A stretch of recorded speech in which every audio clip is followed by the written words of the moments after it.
Hey, All right, so we're all here. October 23rd, Sunday morning, our weekly conversation. I appreciate this weekly. I appreciate the conversations in between during the week too. They help me clarify the shortcomings I have in making this communication effective enough to be heard, and also recognize that it isn't my job to hear it for anyone else, and start to recognize that the individuation of our own choice is what allows us to hear things clearly or simply hear them as we think they're being said. And my experience is when I have obsessive thoughts, I only hear what I'm thinking people are saying. I'm not listening to them at all. I'm listening to what I'm thinking about, and then I'm waiting for my chance to interject because I can't wait for them to end, and I don't want to interrupt them because I don't want them to go on any longer. So I want to quickly, I want to pretend I'm being patient when I'm not even listening, So the point of it is that as a collective, if we all share something that is infinitely common, because there couldn't be any distinctions in something infinite, there couldn't be anything distinguishing about it, and there couldn't be anything individual about it, and it couldn't be separate from us. If that's the basis of our existence from a being standpoint, and we begin to concede that rather than think we need to accept it or agree with it or conclude it or believe in it or trust in it or have hope in it, and see that it doesn't take any of those things for that to be if it is, it begins to provide some clarity in the present state for our thinking, because I'm not asking my thinking to accomplish all of those things that I can't get to because I am already in and of now.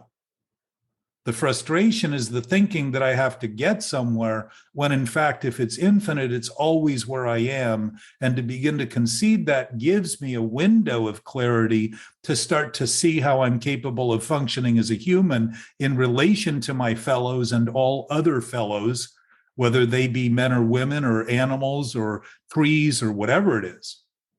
There is a life force that is contained in all life forms, and every molecule and atom throughout the entire universe, and every one of those is intimately connected and interacting with each other.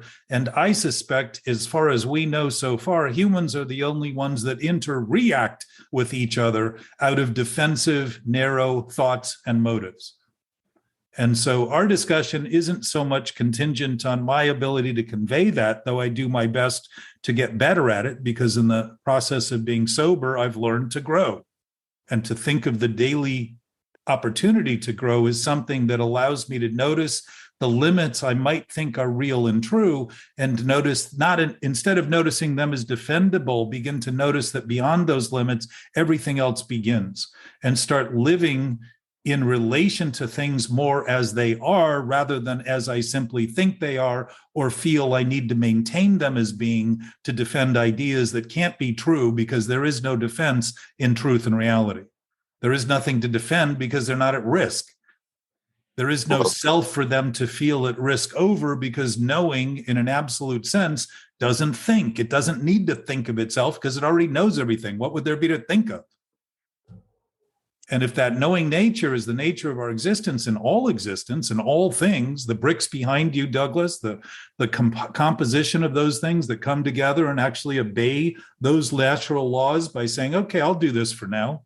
They don't even have to say it. They just do it. They act. Interestingly enough, we think we're superior to inanimate objects, and we struggle with perfection. Humans tend to, the idea of perfection, and yet inanimate objects don't struggle at all and act and operate perfectly all the time, because they know what to do without thinking about what to do. And my sense is our absolute, what we would call maybe spiritual God nature, whatever those words are we use to attach to that through history, would be an essence that can't be divisible and can't be somewhere else. And if it were somewhere else, it couldn't be infinite, and it couldn't be absolute, and it couldn't be unlimited. It would have to be then divisive, and just like we are, which makes sense that we have always thought of that power as some contemptful, hateful, spiteful force throughout history. I wouldn't say everyone has, but it's been common to translate it that way. When we're actually seeing the nature of our own experience,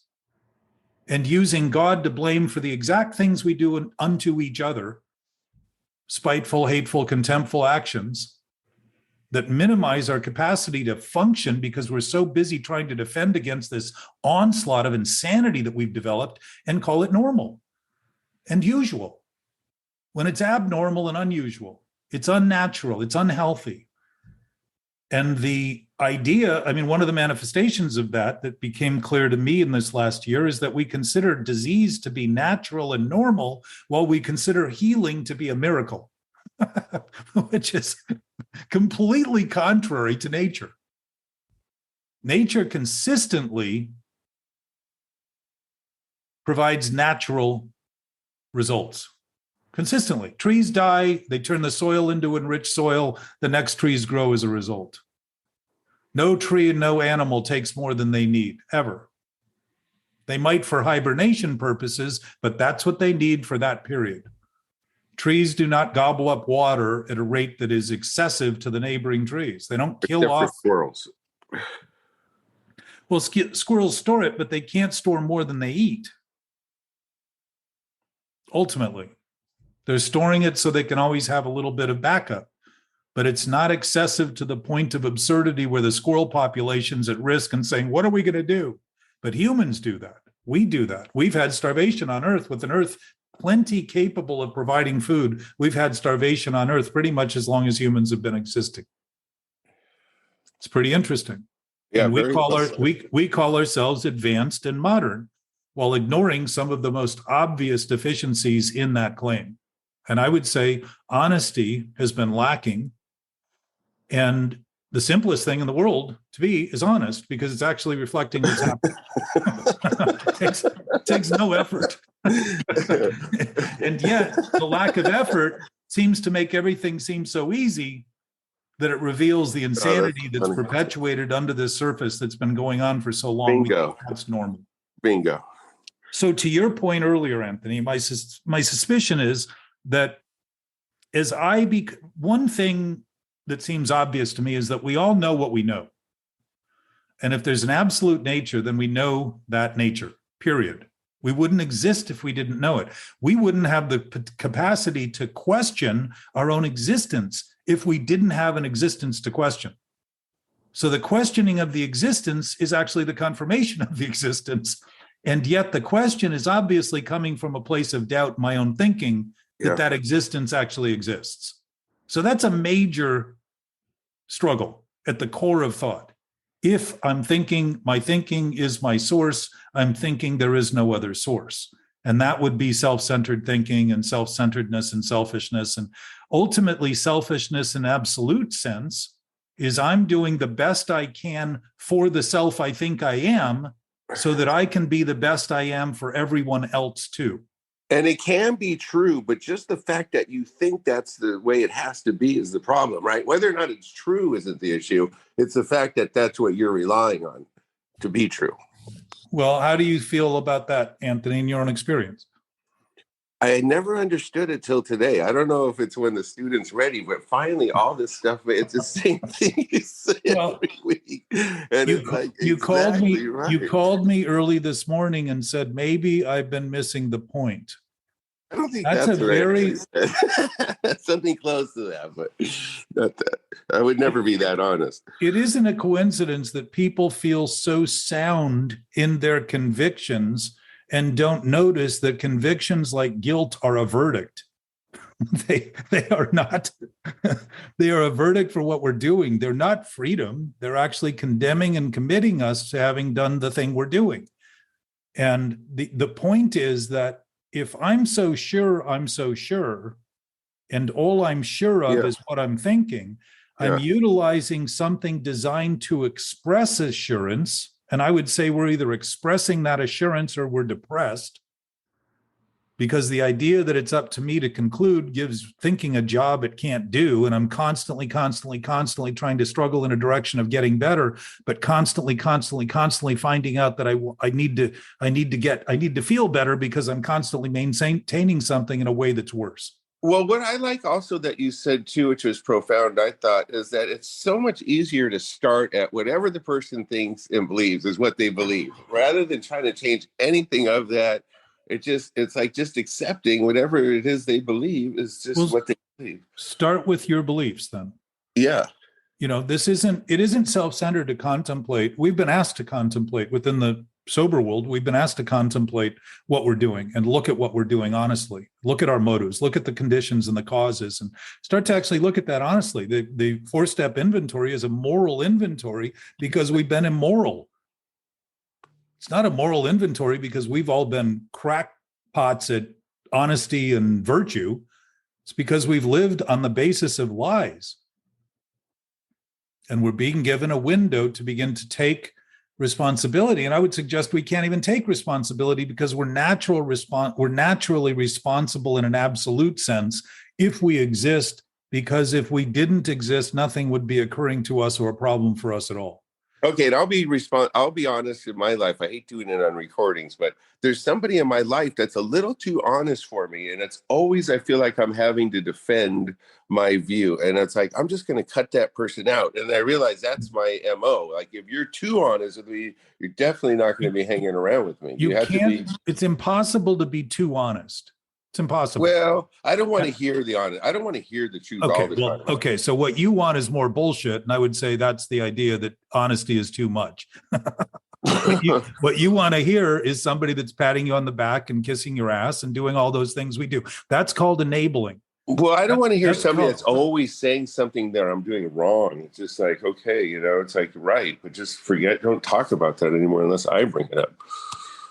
Well, if you bring it up, you're going to keep pretending you don't have anything to think about. So that's going to go on forever. You're asking for the problem. But I bet you everybody does that. I can't believe that I'm the only one that does Anthony, if you're going to use everybody else as an excuse to continue, you've got a long polling, you've got to do a survey that's going to last some time because there's 8.5 billion people to confirm you're right. But it's like, this is the truth of the meeting. I don't know how long we've been doing that, but that's the part, like 29 minutes. And I don't want to talk about this stuff. You know what I mean? But that's just Thank you.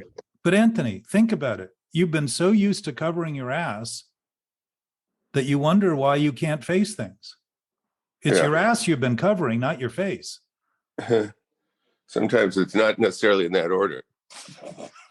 However it's done, I would say we probably all do it to a degree that we feel overly sensitive or overwhelmed or out of control of situations that seem to catch us off. Think of the idea of being caught off guard. It's a pretty good admission that we're generally on guard. Yeah.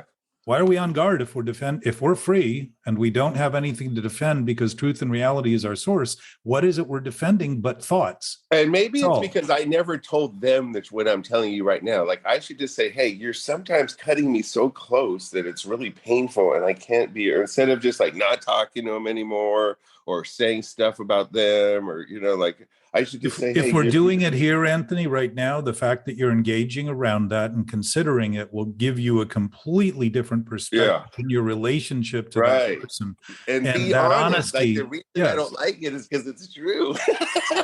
So you got to stop doing that. It doesn't mean that you're now condemned to listening to them. You can. I had a friend who cheated on his wife for years, and then it told her all about it, got over it, stopped. And for 5 years, she was pissed. And he said at the end of 5 years, he said, I've given you your time. You've had your retribution. I've allowed you to say exactly what you thought. I let you get your anger out.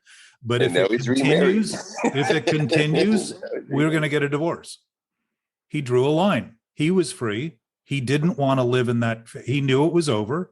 He'd done what he could, and he drew a line. I'm not saying it's right or wrong. I'm simply saying that it's a potential to draw lines and boundaries with people simply for the sake of doing what you want rather than what you think your life depends on. Yeah, well, my stretch is to be telling him why. Like luckily mine's not that bad, but this is just like you're hurting my feelings because it's truthful and I don't like talking. You want them to buy the story you've been selling for all these years that has nothing to do with what's happening and everything to do with what you think. And you think they'll be better off buying into that? That's a conspiracy. You become the theorist in the conspiracy theory. So, Anthony, the immediacy of what we're all doing is Wait, that's not my real name, by the way. The, the immediacy of what we're doing is immediate. All of us. We're witnessing it present time all the time. We're never out of time, or we're never out of the present. We only make believe we are to avoid the things we're not willing to face honestly, because the only way we can seem to make sense out of them is to pretend they're happening somewhere else. And it's all just contrived. It's all just made up. Our present nature is always present. When we're thinking about the past, we're thinking about it from the present. And the stories we're thinking about are new incarnations right now, sum total of everything I've ever thought, that's generally changing to help me get better at selling the story to someone else to believe, which is why people insist on making their point. God, you're so right on right there, Jack. For Well, me, anyway. I can't speak for everybody. For me. Well, that's a beginning. So, Anthony, all we're doing here is discussing this thing we do that we're not very good at undoing. And the interesting thing is, it's the thing that's been killing any or all of us, even to the degree that we've each gotten better. We're still living in a world suffering from it. And if our ability to talk about it hasn't caught on because people have slapped their forehead and said, could it possibly be that easy? Could life be not impossible and not hard? In fact, life be easy? And we don't seem to be very good at talking about it in a broader way. And that's what this conversation is about. It's just beginning to actually sit in the seat long enough to begin to notice that if my own difficulties and my own conversation are such that I feel I need to portray it in a way that has me perpetuate more and more obscurity and vagueness and lack of transparency, I'm actually contributing to that grid of sickness that's still continuing to fester amongst human minds that are reactive and defensive and impulsive and compulsive. And the whole source of compulsion, which we have addictions at an all-time high today, comes from obsessive thinking. The source of those compulsions and the impulses and the reactive behaviors, the homicides and all that kind of stuff. Somebody who kills somebody is not at peace with their thinking. They're on a bender. They think they're solving their problem. They think the person deserves it. They think it's right and real and true. And it's the only thing they can do until it's done and some question may come up. Can I interject there? I'm literally sitting through an incredible thunderstorm. And I've just heard the line, the grouch and the brainstorm are not for us. Yes. And I just want to go back to that lovely thought about the trees only take the water they need. And even in a process of hibernation, that's part of the process. And the exhaustion I'm feeling from the last week and just engaging in this and just being with this is I've been carrying a storm of thoughts that is not really happening. Yes. Re-adrenalizing my own self or thinking. And when I've got off that merry-go-round, I got to breathe. And it's almost, I just realize how depleted I am. And it's really been exhausting. Well, it isn't now exhausting. It's been exhausting, and you're starting to see clearly the state your body's been in. And as we talked about this past week, Matthew, the real substance abuse is when we use our own body's chemical factory and abuse those substances that it's capable of producing, like oxytocin and serotonin and dopamine and adrenaline and all those things. And we're actually using those to pretend that our body isn't tired, when in fact those things are generally used for emergencies that actually exist, rather than fantasies that are considered to be emergencies that we create in our own thinking. Yeah. So that's what disease is. Disease, those chemicals that are used to give us the impression that we're really elevated and excited and on all the time. We need to maintain that seeming high to overcome all odds. Yes. Are eating our system alive, literally, as acidic. It changes our pH balance in our body to a more acidic balance. And that's what disease generally feeds off of. Not saying, I'm not a doctor, I don't consider this a diagnosis, but it's certainly when the underlying stress, and stress is considered an underlying precursor to all disease. When stress is recognized as something that undermines all of our bodily systems, and we wonder why our bodily systems are failing and then treat the bodily systems, we're doing exactly what we did when we thought that we could modify our drug use or alcohol use and get better. Rather than seeing that those systems are being undermined abnormally, and abnormal use is abuse, they're being undermined in ways that make them unhealthy because the thinking is unhealthy and the body is reacting in kind. The body takes our lead in thought and says, look, I'll go wherever you want to go. You're in charge. You're the master. It doesn't fight us. It's not fighting us with disease. It's simply breaking down the health that would be naturally healing to reveal to us that maybe you might want to think about what you're doing in thought. And thinking is an action. That's often overlooked. We think of thinking as this thing that just happens. It's as though the Rose Bowl parade's all of a sudden in our head. The content of, we may not choose thinking because it's part of a body, like we don't choose breathing, and yet we affect our body dramatically by the willingness to breathe deeper and to exhale out and get the carbon monoxide out of our system, rather than shallow breaths and have posture. That we talked about that too, Matthew, the whole posture. You can see people's postures affected by their thinking. And when people start to bend over, their lungs start to collapse. They don't take in as much air. They might not feel they need as much air, but most of us barely breathe. Yeah. And if we're doing things commensurate with the weakness of the thought and not seeing those as perspective, we're missing the education of our body's language. We're not reading it properly. We're misreading it and denying it and thinking we need to get over it. So we fix the organs rather than the source of the thing eating the organs up. And all we do is create a temporary fix that eventually kills many of us. So we're probably not living anywhere nearly as long as a body as we could if stress weren't such a common denominator in our systems. It undermines.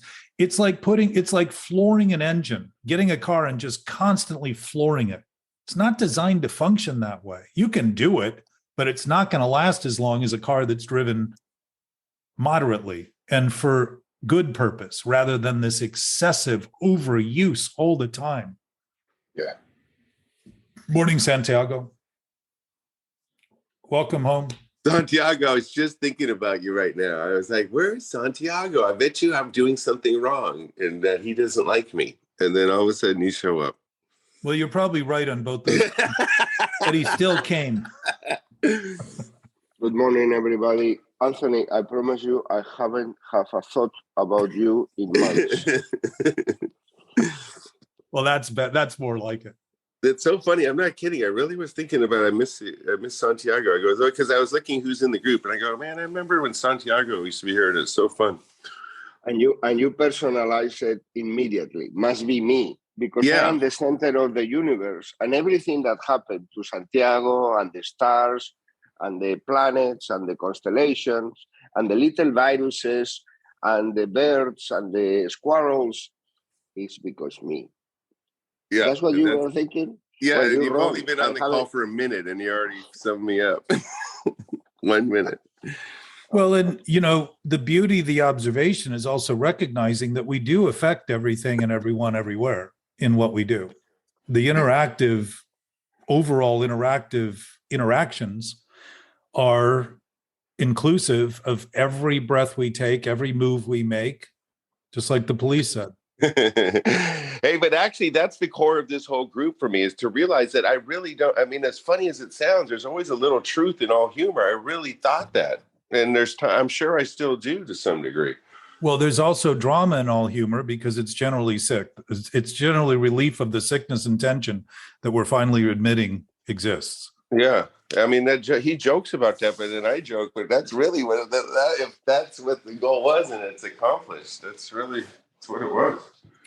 So I want to make, for several weeks we talked about the immediacy of the moment and just begin to allow our thinking to contemplate the immediacy of everything happening and starting to see that what's happening is happening.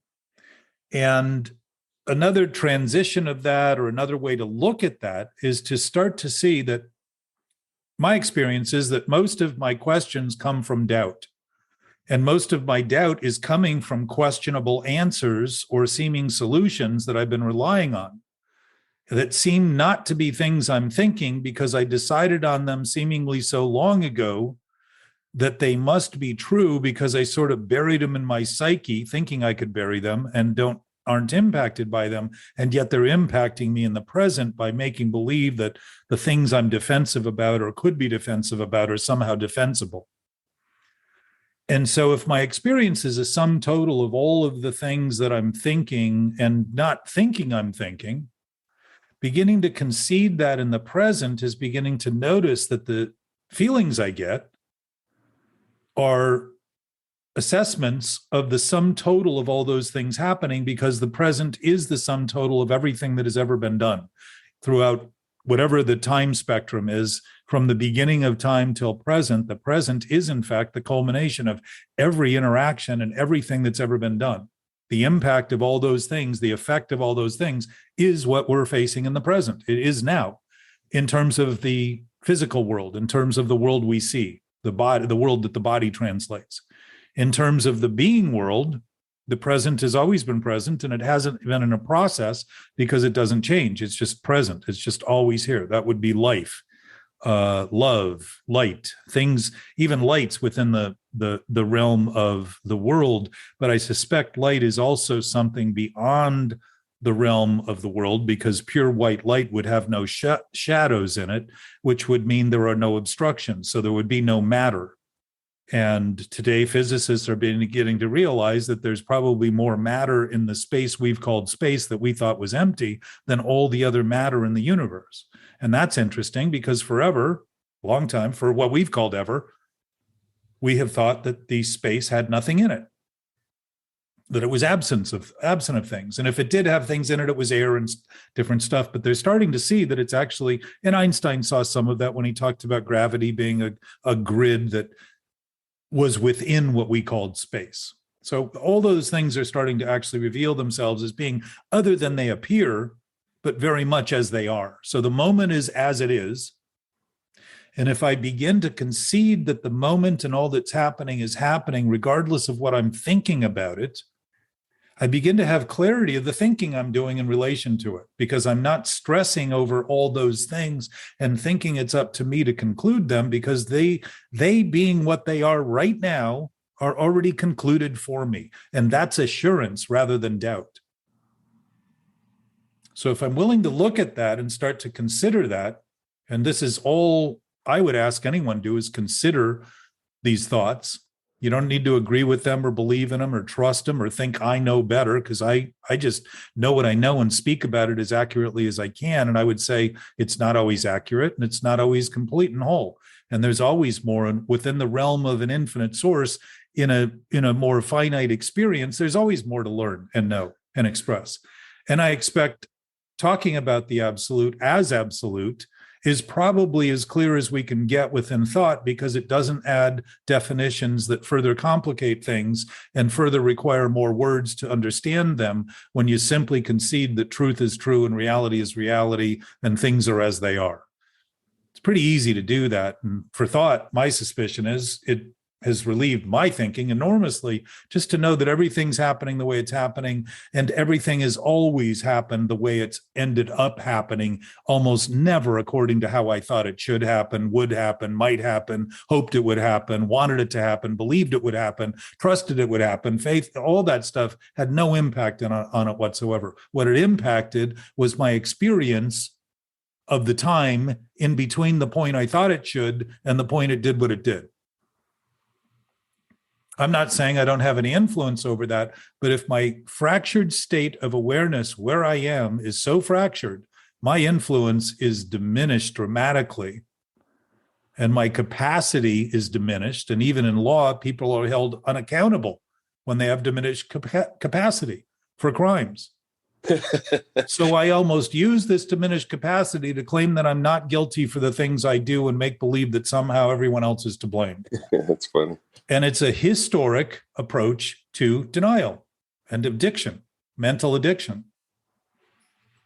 So if we are where we are and everything that's happening is happening, that's pretty reassuring if I just consider it's happening regardless of what I think. Now I have clarity on my thinking and the impact of what I think about it and start noticing, oh, I can think of things in ways that are very depressing. I can think of things in ways that are very elevated. I can think of ways that they aren't happening and make believe that that's all that is happening and start to see the induced state I'm capable of generating from my own thoughts.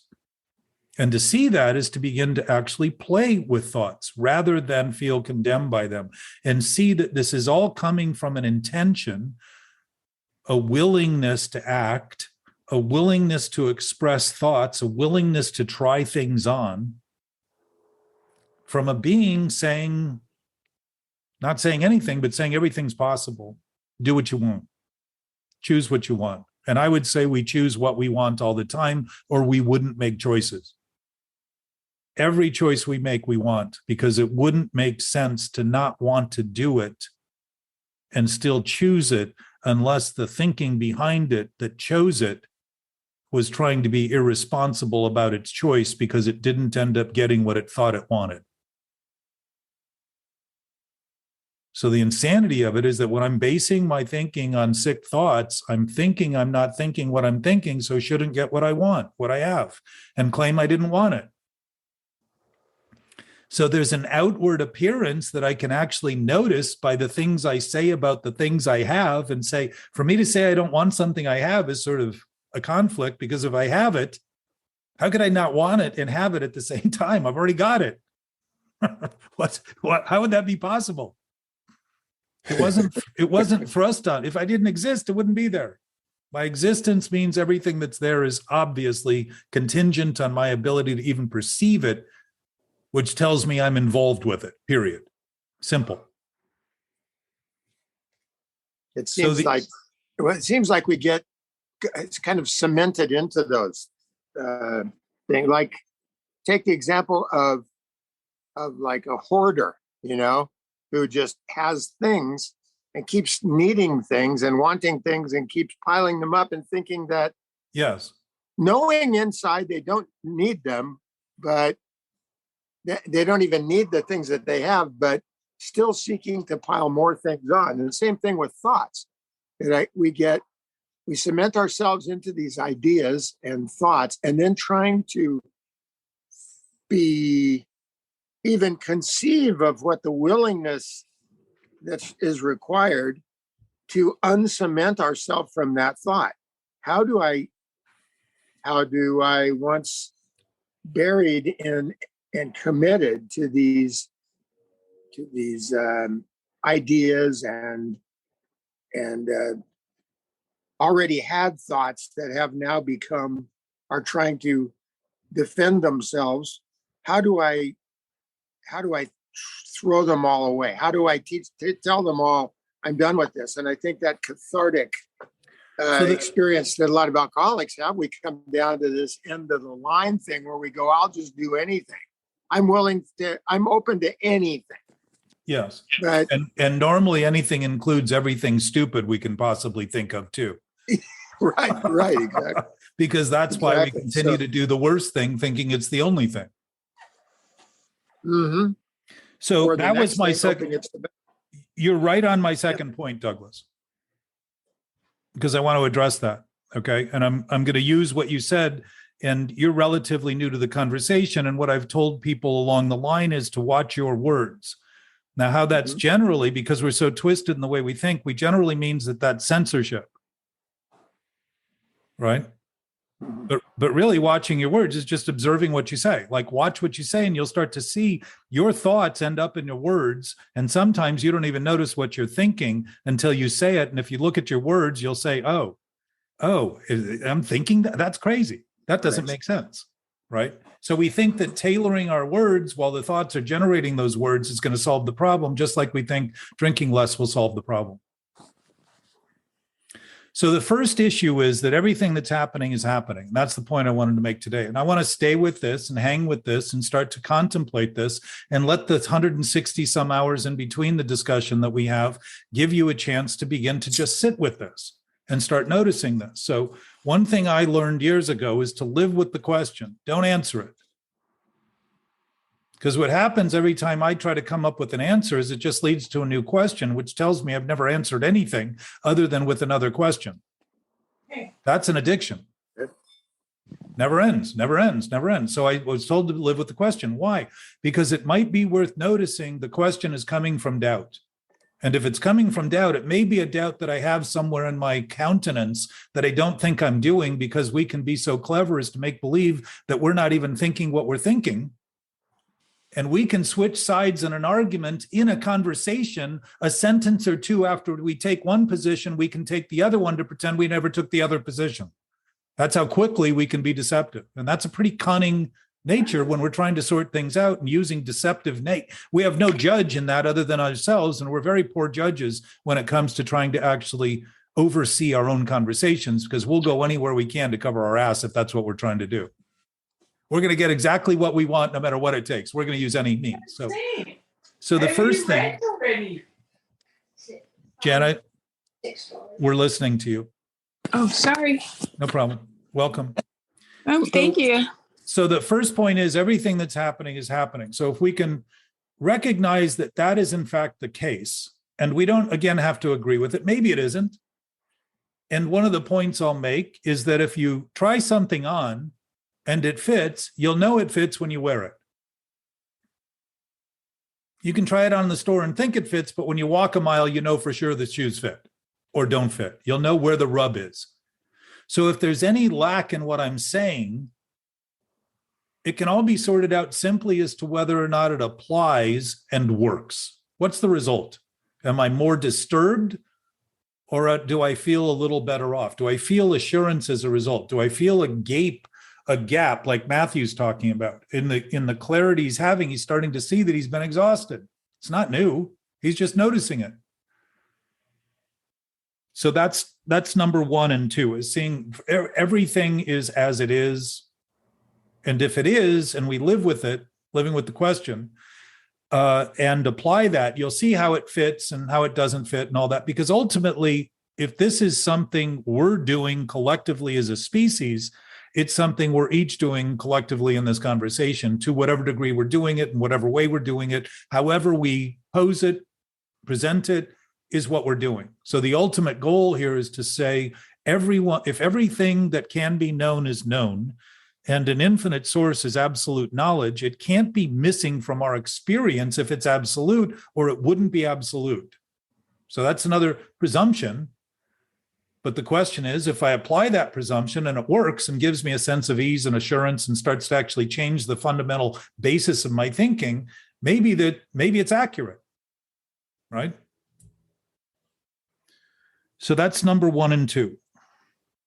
Now I'm forgetting that's one built into both.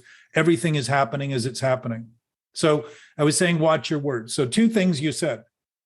How do we take these thoughts cemented in our brain? And then you said buried deep in our brain, right? Something to that effect. So now think of the imagery you're creating. You're a script writer. You're creating a movie, a story in your head, and you have your feet in concrete, buried deeply in the earth, and wonder why it seems intractable to you to let go of the thought. We create the imagery and believe it's true because we think our thinking is true, and it isn't. It's all illusion, thoughts imagined. We're just contemplating with thoughts.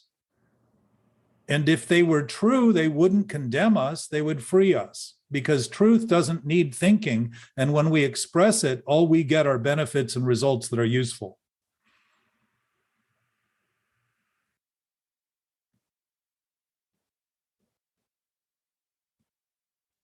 Oh, the way out of the cemented thinking, the way out of the feet buried in the concrete, in the ground, the way out of the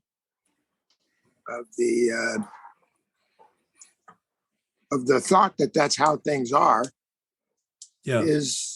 starts with sharing that's how I think. Is that? Well, yeah, Makes you sense. begin to notice what you're doing. Yeah. So noticing now, it, commenting or saying it, expressing it somehow? No. Yeah, well, you're doing that. And yeah, here's the other thing, though. If you're noticing it, who's noticing it if what you're noticing is what you're thinking?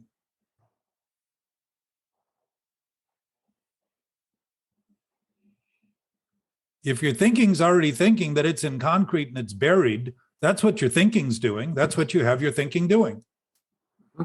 Who's noticing your thinking? If you were your thinking, you wouldn't notice it. You'd just be thinking. Notice it. Sure. Yeah, you wouldn't notice it. So what do we try to do? Obsession is trying to make believe that all we are is what we think. And that's ego. And ego is a false image of ourselves. It's an image.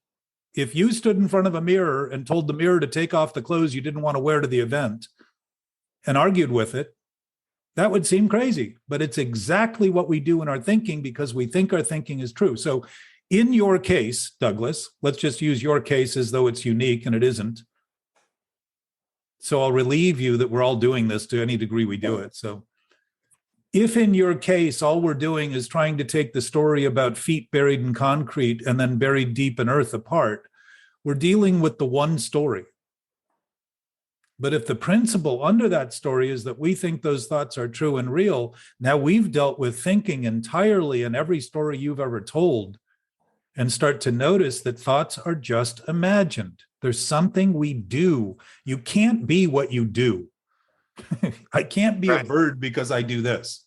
I can flap my arms all day long and I can pretend I'm a bird and I can tell everybody I'm a bird and I can live my whole life and think I'm a bird, but my life is probably not going to be that productive and I'm probably not going to gain an audience of people that are very supportive because they'll probably say, that guy's fucking crazy.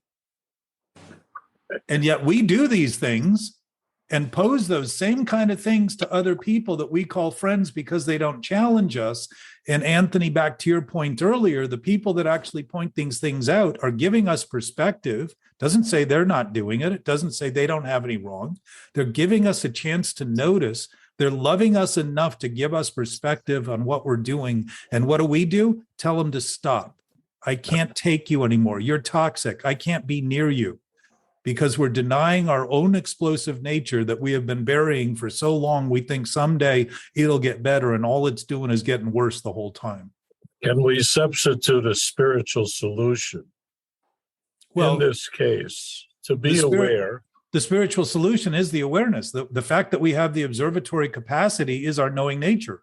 Yes. It's all part of our experience right now. So we have to let it go. Well, my sense is if you begin to see that it's delusion, what would there be to let go of? The thought that it's real. You're not holding it. You can't hold something that's delusional any more than you can finally get to an oasis in the desert because you're thirsty and dying of heat. The mirage is never there when you get there. What you get is a reckoning with the fact that it was never there. How do you come back to the eternal now? You're always there. You've never left. You can't leave. That's right. So, and then there is the fact of life. Don't forget the infinite possibilities that life has to offer. That begins to allow that infinite capacity to be expressed through our human capacity, because now we're not faltering in the attempt to make believe our thoughts are true and real. We're beginning to notice that we all share truth and reality, and it's our nature to express it. And when we don't, we're fucking depressed. So for good reason. So thinking becomes a waste of time. No, it actually becomes very useful. As the big book says, we're given thinking for a reason. We have instincts, but think of the instinctive nature of somebody who kills themselves. Instincts are designed to help us to survive and thrive. And when we're thinking who we are is what we think, we're trying to kill the self that doesn't even have a life by killing the body that thinks about it instead of simply noticing it's a thought we're maintaining. Think of that length that we're willing to go in terms of our own body. And that includes drug addiction, because drug addiction is suicide and alcoholism is suicide. It's just a vain attempt to pretend it isn't. It's another cloaked veil, another cunning, baffling, seemingly powerful approach to pretending we're not doing what we're doing, that we feel great. Why would we constantly need to feel better if we weren't feeling worse? and trying to deny it. Wouldn't happen. So what is foolish to man, the universe sees as the truth. Well, the universe doesn't see it, it simply is it. Okay, You know, same thing. well, except that we tend to think in terms of our human experience. And for human experience, we have visibility as a form of seeing, and we have understanding as a form of seeing, right? So we see things as we think they are. Doesn't mean that's how they are. It's when we begin to notice that how we see things and that understanding is how we think of them, we begin to notice that those things probably are more than we think of. Is the acceptance page a solution? Yeah, well, it certainly gives us a window and beginning to concede that there may be something more than what we're doing. It's letting things be is ultimately the piece. Just saying they already are what they are. They have always been what they are. I've just been making a mess out of thinking they weren't. We complicate shit all the time. Exactly. And you know what that is? Trying to obscure, camouflage what we're doing.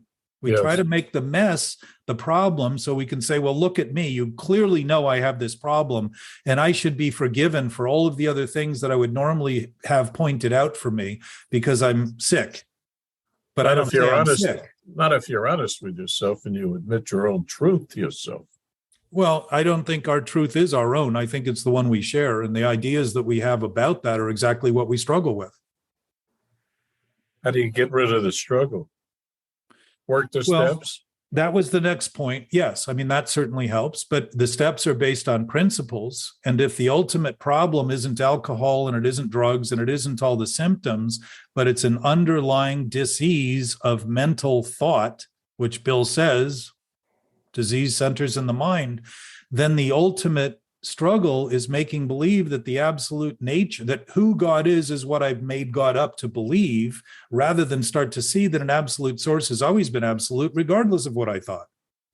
And now that's the ultimate surrender. And now the steps are seen as principles rather than something to repeat interminably, thinking somehow I'm going to get better if I do them better, rather than see it's pointing to a principle that we're asked to practice in the last step. And principles do not change. They will always work when applied, just like math. If you apply the mathematical principles, you always get the solution. Correct. And the solution is never hidden.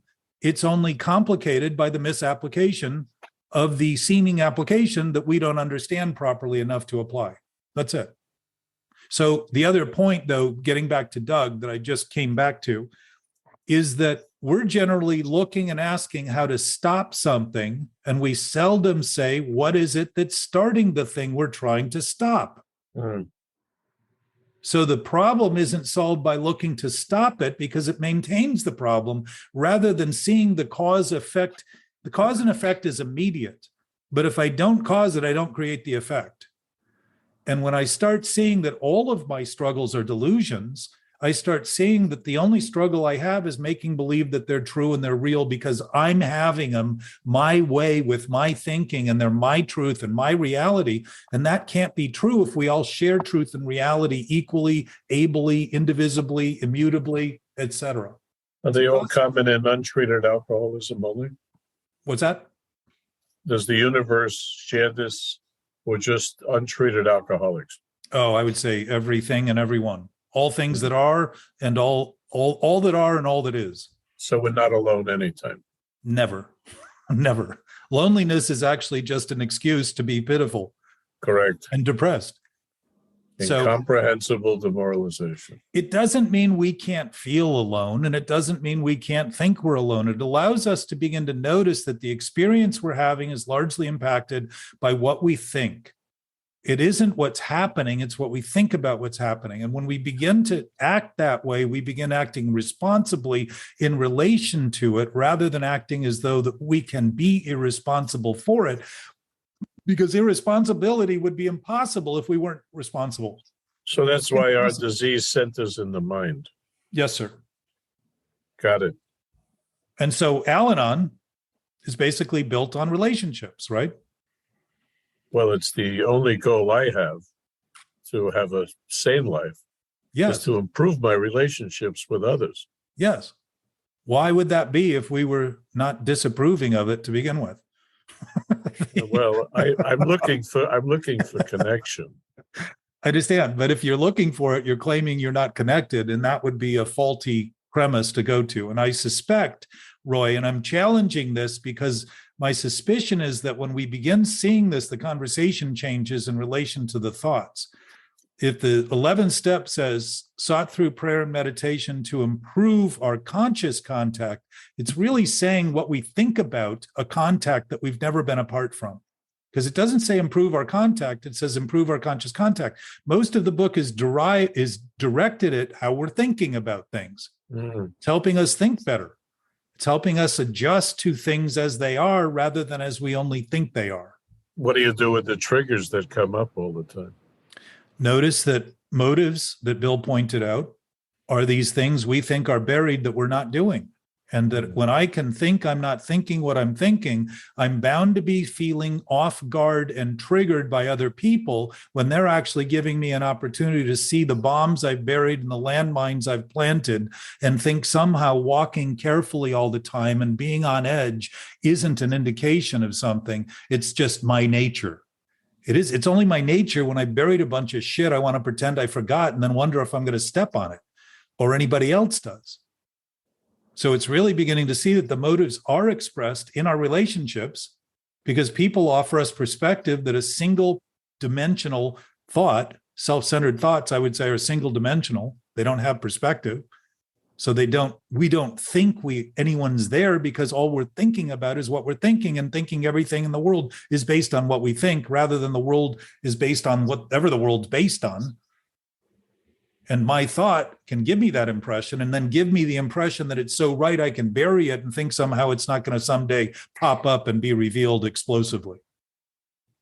So we need the willingness to listen to others.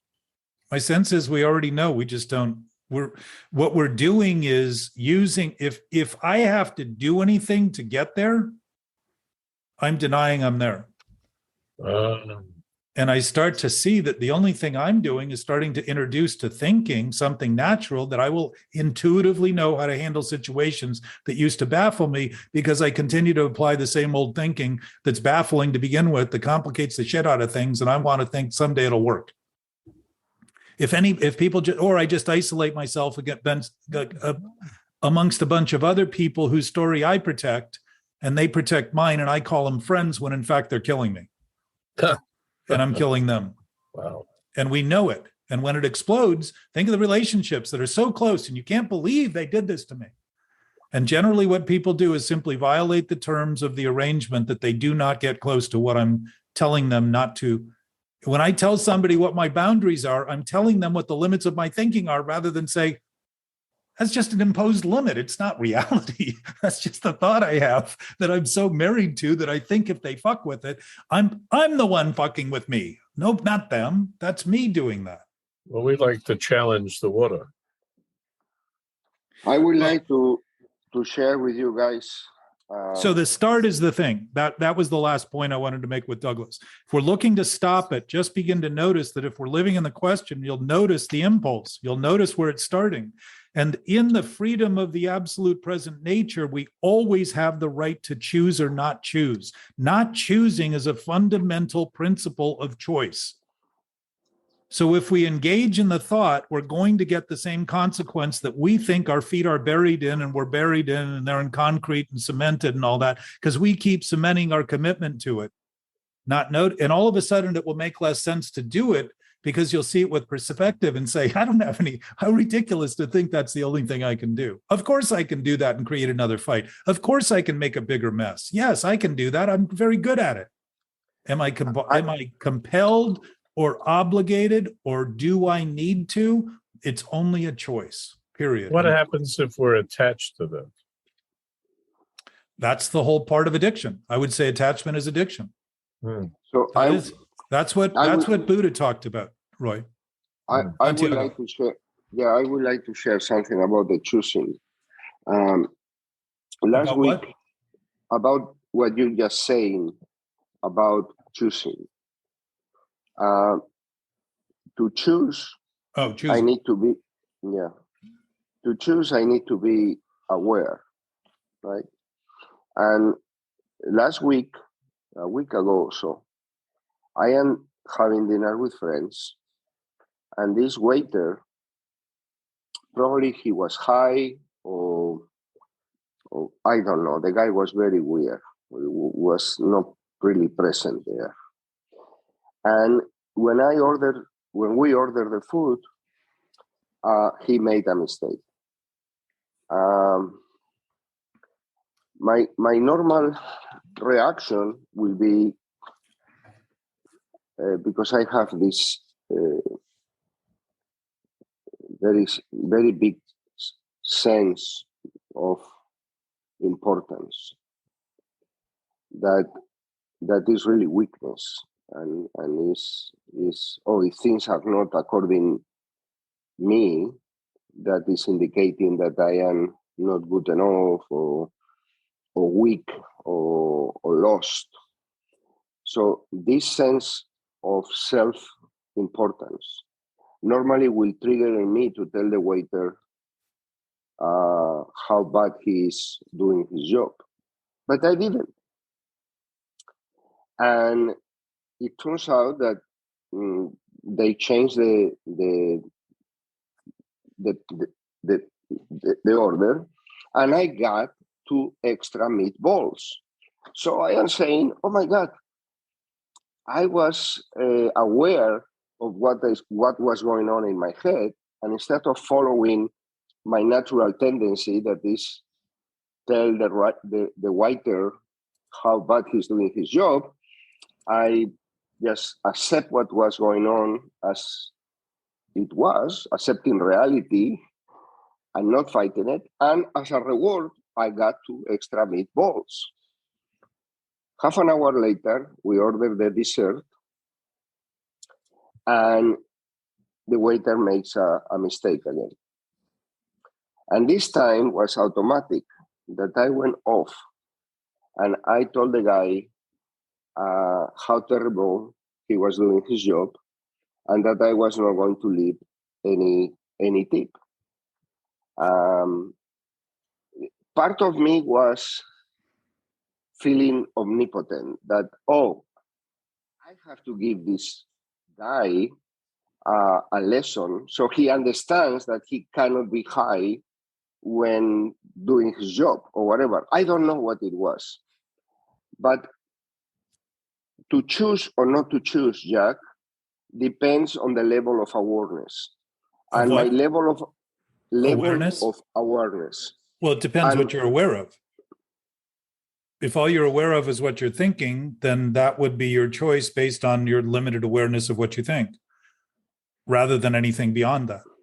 So aware of what is going on in my head. So aware of my own thoughts. Yes. What I find difficult is to stop the automatic response, because awareness arrives at the fact that I already respond.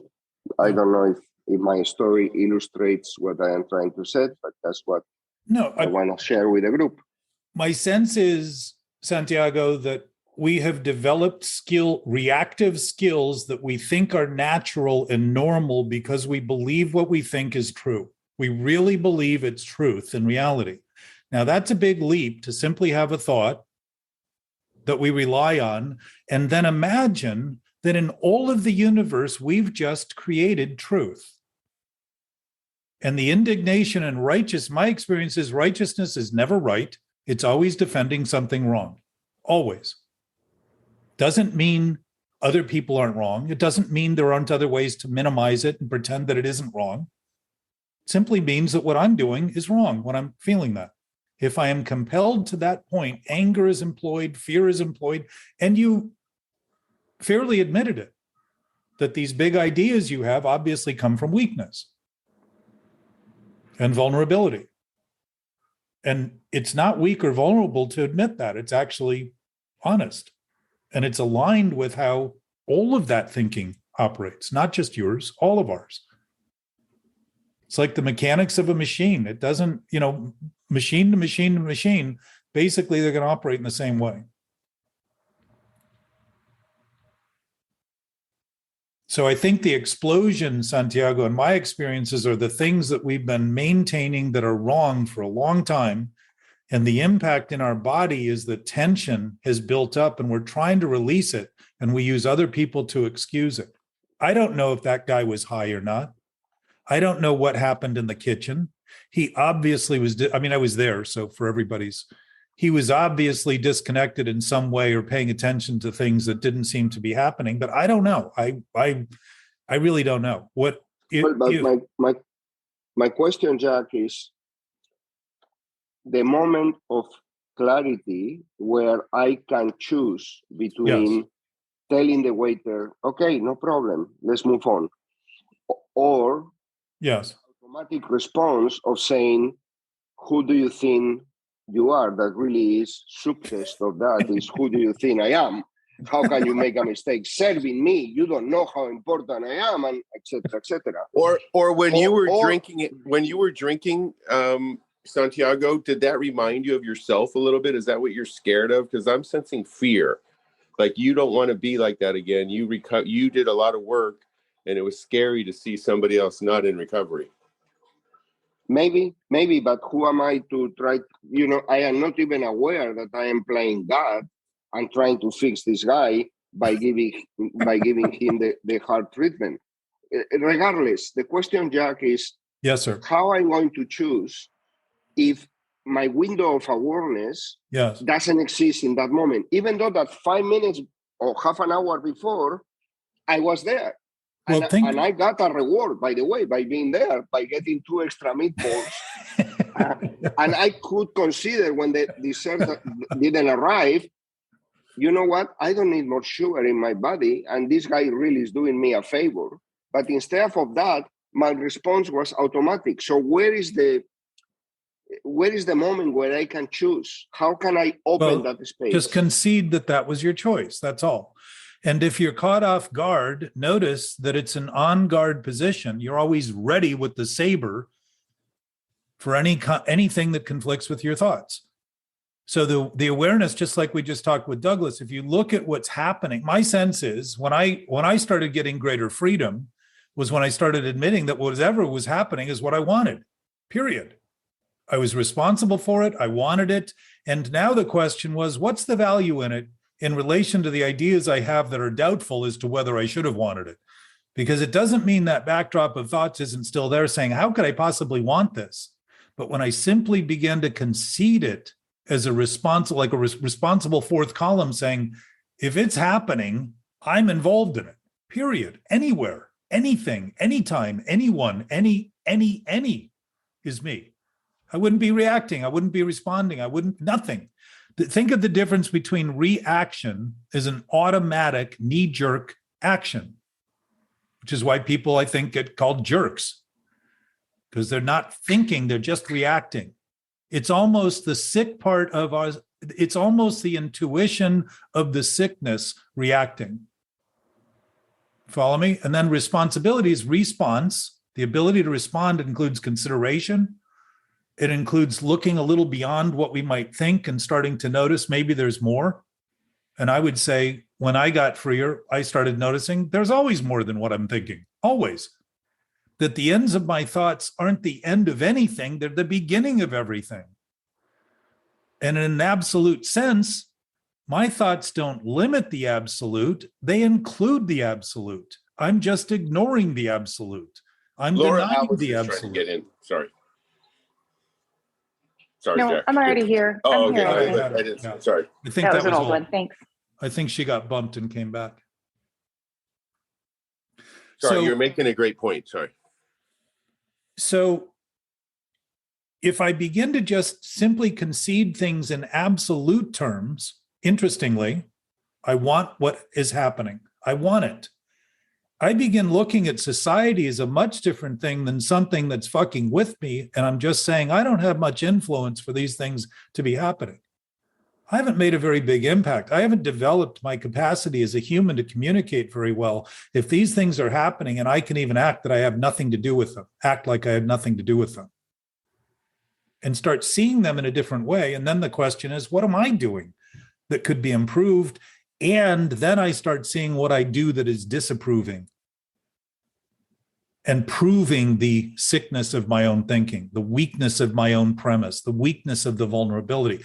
But Santiago, what I thought was funny is the idea that you're wondering with him, he doesn't see who you are while you're struggling with seeing who he is. So if the essence we all share, then everybody has it, regardless of how they act and think, because thinking's an action. And being absolute doesn't mean we can't act and think irresponsibly. It means we're perfectly free to act irresponsibly and suffer the consequences as a result. Perfectly free. So one of the other things in here, alongside this start-stop thing, is starting to see that causes create effects, but they're immediate and they're simultaneous. But if you don't cause something, you have no effect. So the solution ends up being, Roy left, I think, but the solution ends up being recognizing that we're delusional about what we're struggling over and thinking it's true. So we're really never struggling over anything but the thought we think we're struggling over right now. For Douglas, it was the thought of my feet are buried in concrete and how these things are so hard. Roy brought up what's attachment. That's the beginning of actually looking at attachment's been the word used through history since Buddha about suffering in life. He didn't say life is suffering. He said attachment in life is suffering, effectively. That's what he was getting at. Sturgis might have a better rendition of that than I do. But the point is, this has been struggled with for a long time. We seem to have it in our DNA because the opposing nature of our mental conflicts have altered the DNA structure of our bodies, which I would say have led to more and more allergies over time because we are allergic to lies. We're allergic to ego. We don't know how to deal with something that doesn't exist as truth and reality because we know the basis of our existence is true and real, and we don't have to think about it to know it. We just know it.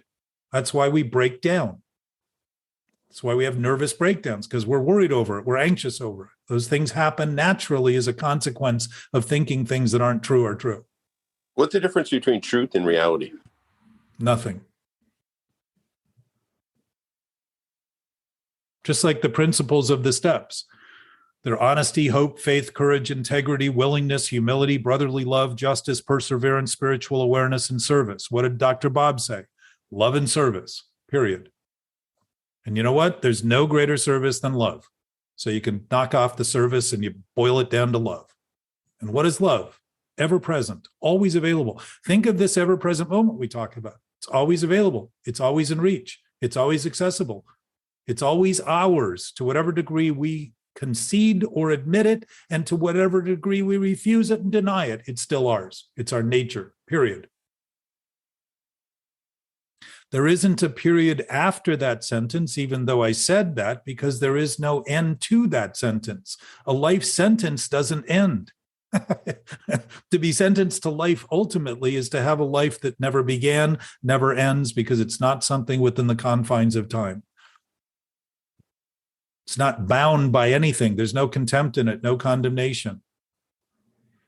Nothing to be undermined. Nothing to be understood.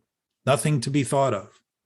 And yet when we start to understand that and think of it, now we've actually employed a power that's actual and real and will allow us to do things well beyond our imagination. And now our imagination is employed for the right thing, and thoughts are always imagined, always creative, always have this possibility. We've just used them in ways that have turned them seemingly against us, so that our seeming instinct is to kill ourselves rather than actually foster survival and thrive. Survive and thrive. It's very simple. So simple as to seem ridiculous to have ever spent any time debating it. And that absurdity can cause another level of trying to figure it out so we can justify this can't be possible that I could have just been idiotic for so long in the name of thinking I had my shit together, which is really not a goal. Even our bodies know constipation does not feel good. Our bodies know to get rid of what no longer has any use, what's wasteful. And a thought that has no basis is like a mathematical fraction with no denominator at all. The number can be as big as you want, bigger than anything we can think of, and it ends up nothing. And even while we're posing it and developing the number, it's still nothing. And we know when we feel empty and less than and apart from, that that's what we're feeling about our thinking, not about our reality, not about truth.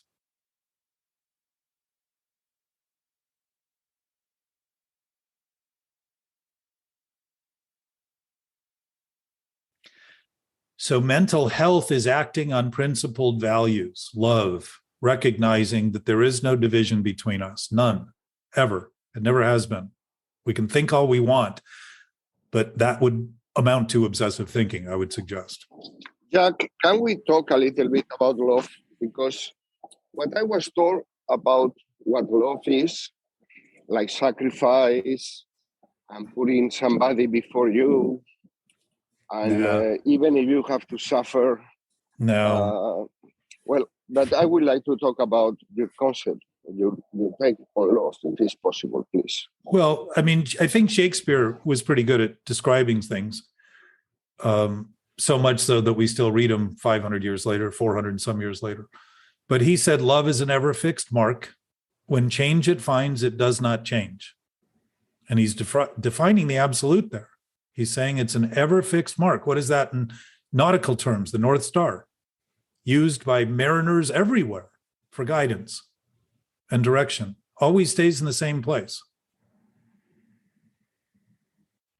So if it is always where we each are, that is not something that is locationally driven except by the bodies we're perceiving it from. It's something that isn't even in time and space. It's something that just is as it is. It's always been our nature. And for us to struggle for love is just like, I think Roy may have talked about it earlier, trying to get more and more and more and more and more is to think we don't have everything there is right now. If we are absolutely in the present and everything that's present is present, you can't have more than that. So to think we're not here would typically lead to thinking we need more. Why? Because we're thinking less of what's actually happening. So love would be the freedom from those bounds, because there would be no bounds whatsoever. There would be no limits. There would be nothing excluded. There would be no exceptions. None. And all of a sudden, my clarity begins to see not compassion for people, because I don't think of them as sick. I think of them as whole and healed. And what they're doing in thought is sick. How they're expressing that wholeness is sick. And that, I suspect, would be an interesting thing to approach and talk about with people, so that I'm not seeing them as having to stop something, but just simply notice what they're starting to have them where they are. Think about what Jesus did. He didn't go and say, let me go with the richest people and hang out with billionaires so I could ride on a jet. Or just think of it as like love. I would love for you to get my order right so I can eat what I ordered. I would say that's an abuse of the word. That's just using love as a demand. But here's what's interesting. I would suggest, worth contemplating, worth considering, worth imagining. If all we've done so far on this planet is effectively force people into situations to do what we thought we wanted them to do and think that we were successful, and the consequence of that is now an environment that's absolutely at risk and threatened and polluted and corrupted, perhaps beginning to recognize that my dad used to say to me in the Marines, he said, you tell a man what to do and not how to do it. And that's because women weren't in the Marines back then. But the point was that if you know what to do and you're responsible to do it, the chances are you're going to come up with something that's going to be, you're going to be uniquely qualified to that solution and that accomplishment. You may exceed the bounds of expectation, because the bounds of expectation are only thoughts, if you have the freedom to explore and wonder and learn. And I would say our capacity as a species has been completely undermined, not completely, but undermined sufficiently to make believe it's impossible to overcome what we've been doing, when in fact the possibility has always been possible, and we've just been maintaining the idea that it isn't. and then reinforcing that idea by acting on sick thoughts to make it even appear worse, to justify the thinking. Because if the thinking's sick, so too are the actions going to be, and they will be righteously adhered to as though they're not wrong. It's the whole point of righteousness. Righteousness is never right. Right does not need a parade to confirm itself because it's always been right. It's principled. It's the underlying basis of existence and life. It's nature in terms of our visible metaphor for it. And if all we see are forms, we don't see the substance that makes up our bodies and the molecules that make up the rocks and bits of sand. We don't see any of that, and yet we know it exists because we see those things as the sum total of that. And to see ourselves in that same way as humans begins to allow us to express that nature naturally, rather than something we need to agree with, believe in, have trust in, have faith in. None of those things are required for truth to be true or for reality to be reality. And when I get off the high horse of thinking it's my belief that gets me there, I'm taking credit for being there once again, rather than thanking whatever that power is for giving me the opportunity to even witness it and thus express it. And I would say gratefulness is the fullness of greatness that we've been given. It's the noticing that we already have it. We've always had it. And the only difference that is made, in my experience, is made to what I think, not who I am, not who we are. The only change that ever occurs is what in the thinking process, which is the precursor to all actions. All human actions, all choices, Santiago, are made based on a thought. Every one of them. And they all want something. They're all asking for something in return for that thought. Thank you, sweetheart. Katie making an appearance. Good morning, everyone. Well, Hi, Katie. that was my original question, Jack. Between the thought and the action, Yes. if it's awareness, you can choose to take the thought or tell the thought, thank you very much, go away.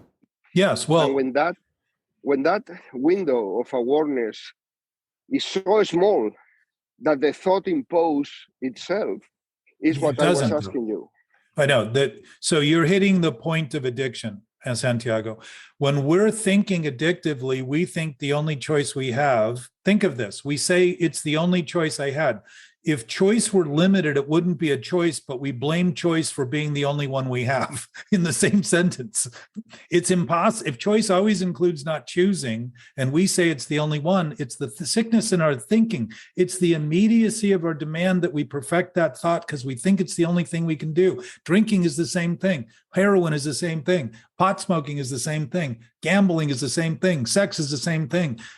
Social media addiction it's all that thought that it's the only thing I can do. Why? It's a sick thought. It isn't true, but it's masquerading as true, and that's why we call it our truth. Well, that's my truth. We don't fight over anything other than our truth. Truth can't be fought over. It already exists in an absolute sense. It's not a fightable thing. It's not a negotiable thing. It's not a divisible thing. It's not an immutable thing. It's absolute and always available because it's always here. It's always now in our human experience because it's ever present, not forever, presently, now, here, where we are, not somewhere else. So it's noticing that, Santiago, which I would say you're beginning to be aware of. And as the awareness grows of the thing you're doing, just like I asked Douglas, think of the fact that your awareness is only what you're allowing yourself to begin to see compared to the limitations you set to confirm that the righteousness was in fact right. And as you see it, it'll become a lot less useful because you'll see this doesn't make any sense at all to act that way or in that way. Because I would suggest, you can confirm it, you have an emotional hangover from those actions. This is a week later and you're still thinking about it. It sort of hangs in us because something's wrong. It's like a fish hook in a sweater.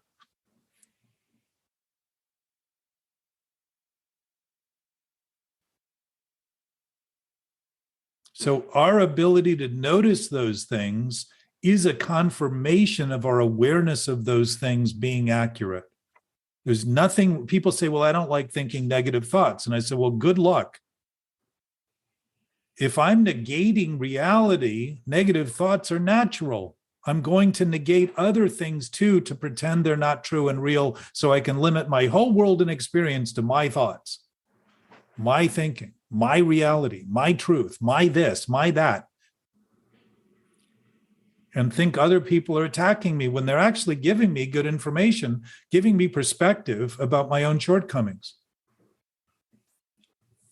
My own shortcomings and goings, by the way. Because as they seem to pass, they seem to create new ones, as long as I'm not willing to pay attention to the ones that I've just watched. You know, the parade goes by. It's just more and more floats, more tubas. So that is the addiction, Santiago. You're really looking at that thought as being the thing that seems so mandatory and so necessary and so unavoidable, and happening to you is another thing that you mentioned. And that's one of the side effects, literally. So we think it's happening to us. We think the thought's happening. All of a sudden it's got a head and a life of its own.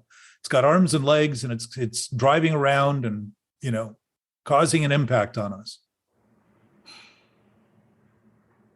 We will go to any length to make the narrative we create justify the action we take. And the only times we do that is when there's no justification. That's it. That's the sickness. If we're having to rationalize it, it's irrational. Reason in its pure form works, or it wouldn't. I am not justifying the action, Jack. I am asking, how can I increase my awareness of what's going on so I choose, and I am free to choose what I want to do in that moment. I would say you're doing it right now. I forget about the moment that's, 170 hours ago, 165 hours ago. Just right now, you're doing it by actually asking the question. And I think before you came on, I suggested, hi, Loretta. I suggested that if you just live with the question, rather than constantly try to conclude it, we're trying to stop something we're not willing to admit we're starting.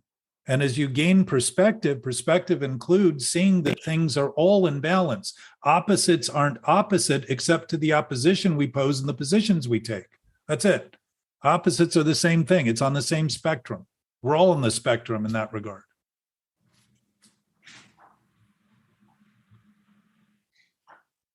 Okay.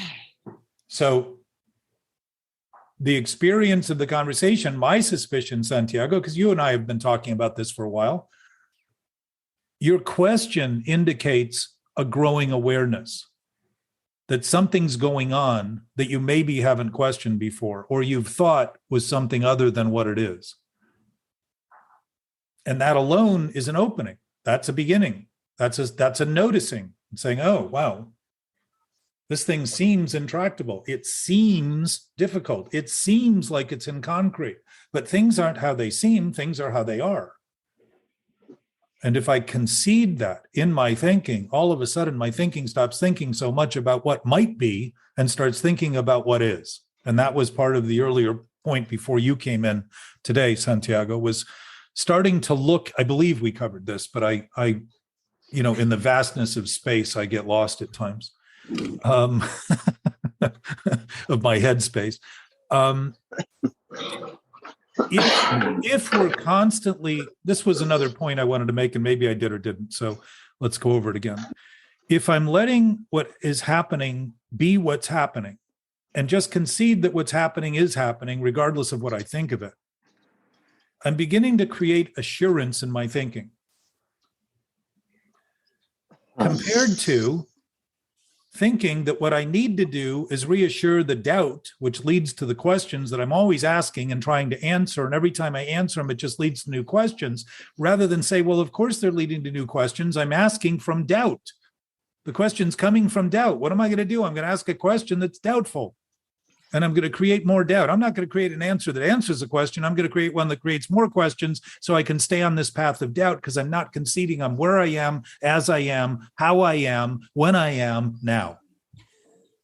So if you push aside how, what, where, when, why, which are all questions, and always tend to be the things that lead us on that search out there for something else, and simply say as or that, things are as they are, that is how things are. Think of that rather than how, where, when, what, why. That is how they are. That is how they are. They are how they are. Things are as they are. Now, rather than what, that. Start to solidify it. Now you're standing on solid ground in a thought that's assured, because things certainly are how they are. Now I have certainty on my side. I have assurance on my side. I have stability on my side. I have a platform and a place I can step from that I'm not going to slip and slide, because it's not an icy condition. It's actually warm enough to be interactive with everything. It's part of that dynamic of life. Our bodies are almost 100 degrees. We're not designed to be cool or cold. We're designed to be warm. We're warm-blooded. Jack? Santiago, did that get anywhere for you? One second, Lorena. Okay. Yes, Jack, I understand what you're saying. Yes, thank you. So I would say the question itself is an indication of awareness growing. And the other thing too, Santiago, is all we're ever confused by is what we're thinking. Good morning, Sharon Hart. Good morning. I finally found you. Yay. Thank you. Thank the Lord. So, Santiago, if an absolute knowing presence is our present state of being, then we're already fully aware. The only thing that's telling us we're not aware is the thinking we're doing about the thinking we're doing. That's it. So if we're pretending not to be aware, but we're aware, the question is, why the fuck am I so good at pretending? How long have I been masquerading in this charade? Why is it that I continue and wonder why I continue? It's pretty interesting that we always ask how to stop and don't ask, what is it I'm doing to start it? So that's the question. Now, starting to live in that, you're starting to see that opposites are absolutely intimately connected, that no effect is an effect without a cause, and no cause causes anything other than an effect. They're intimately connected. So these are things to contemplate. Why? Because when we allow thinking to think about things accurately, thinking starts functioning according to its design to provide service for all, to be useful for all, to act principled in ways that we can't even think or imagine, because all of a sudden we'll do the thing and say, where the hell did that come from? Yeah. We'll even use hell to blame as though that's where it came from, when it's the hell we're leaving that actually had us see it. The hell of our own making. So Santiago, if this makes you feel better, my name is Loretta and I'm an alcoholic. I'm starting to follow Jack. So you're in trouble. All by itself should tell you, I don't know what, but I told him the other day, it's scary to me because now you're starting to make sense to me. Well, and the fear, just to use your words for a second, the fear that tends to come is the awareness that we have been afraid our whole life for the most part. Yeah. We have been living in a state of fear. So it isn't something that's new. It's actually an awareness that's starting to acknowledge the problem. And what's tricky sometimes with this is noticing that the clarity you get from stabilizing your experience and creating assurance and certainty by simply thinking of things accurately will have you start seeing little things you've been doing that you thought you weren't doing as big things you're doing, because you'll start noticing. It's like a speck of dust on a lens. When Hubble went into space, they sent that camera up there and there was one little problem with it, caused huge problems. They had to go up and fix it, right? A speck of dust on the lens of one of those massive telescopes obscures everything on that telescope because it looks magnified. It looks huge. When I've got a problem here, if I walked around here with my index fingers in my eyes all the time, I would not see clearly. Our understanding is the lens of our seeing when it comes to understanding. How I think things are is how I end up seeing things. I don't see the things I'm thinking about. I see the way I'm thinking about them. Now, it isn't to say I can't do that. And it isn't to say we shouldn't do that. It's to say that that's what we do as we do it. And to start to notice that creates a distinction and at least allows me to say, well, that's a thought. When I'm angry with somebody, I just say, oh, that's a thought. That's one way to approach this. I could make this worse. I could think the problem I have now is nothing compared to the problem I'm about to make. And I have perspective. Now it becomes laughable rather than think my life depends on fixing the problem by making it worse. The insanity of it is constantly perpetuating. I understand what you said. Deep breaths, Sharon. Yeah. I I'm thinking of the title, A New Pair of Glasses. Yeah. Sharon is my best friend. So, Jack, just so you know that. We went through this whole thing yesterday. Yes, we did. Yes, we did. You mentioned it to me. Santiago, go ahead, because we've really been talking in, I'm not sure we completed the cycle with you. No, I was going to say, to wrap this up, at least for me, that when you mentioned that it's the addiction. You're getting muddy in your. Now I understand. Your voice is getting muddy. The same way I was grabbing a glass of wine in a very automatic way, I am grabbing a thought in a very automatic way. So it's a drink, about a drink or a thing. Yeah. Same thing. Yeah. And what's interesting is we think of the drinking as prior, but actually it was the thinking that led to the drinking, thinking that the drinking was actually a solution. Think of the fact that we could think that something that's killing us is a solution. What are we going for? We're trying to kill the self we think we are, when in fact, we're just trying to kill the brain rather than say, what is it that I keep? We obviously feel it's impossible to stop what we constantly want to start. Well, I really think that the thought that I was having before all of this happened with the waiter is that I was feeling responsible for fixing the guy. Yes. And I was like, okay, I'm going to give you a lesson so you fucking understand that you cannot go to work high like a kite and don't know what the people are asking you to do. So is being God when I am not God. In a way I am, but not in that way. Well, when we're expressing God, we're loving and supportive and accepting what's happening, not because we have to concede it, because if what's happening is happening, it's already been conceded. We don't need to. Every time I think it's up to me to do something, I'm taking credit for what's happening again. I'm starting the whole loop rather than saying what's happening is happening. It's happening regardless of what I think about it. Now I have freedom with my thinking to start to re-choose how I see things rather than be locked into that loop. And Santiago, I still have those moments. I know whenever I'm fixing anybody, I'm working with a broken thought. That's the only reason I think they need to get repaired, because I'm noticing something in my own experience that I haven't been paying attention to. And I'm Santiago, have you ever heard the 3 questions you're supposed to ask yourself before you do anything? Yeah. Does it the 3 questions, does it need to be said? Does it need to be said right now? And then does it need to be said by me? Yes. That's wonderful. But the problem that we were talking is the automatic response. I didn't even have time to think because the problem was coming from before. So here's a solution if you're looking for one. Do that more often, and the more willingness and allowance you give yourself to do what's wrong, the quicker you'll start seeing it for what it is, rather than thinking what you need to do is fight the impulse and keep on this interior war that you think is hidden that reveals itself in the interactions and inner reactions you have with other people. So that's part of the thing here is, I think we went through that a week or 2 ago, is just to start noticing that the wrong impulses, there's nothing wrong with expressing things that are wrong. Most of my thoughts, I tell people before I tell them, I said, this probably isn't right, but I'm going to tell you what I'm thinking. Honesty isn't about right. It's about what's happening. It's about telling, I can be absolutely wrong and honest about what I'm telling them. It's only when I think it's right that I become dishonest about what I'm saying because I'm demanding they believe it, accept it, take it for me and who I am. And you've got to understand that's who I am. It's not who I am. It's what I'm making believe I am. It's crazy. Fucking nutso.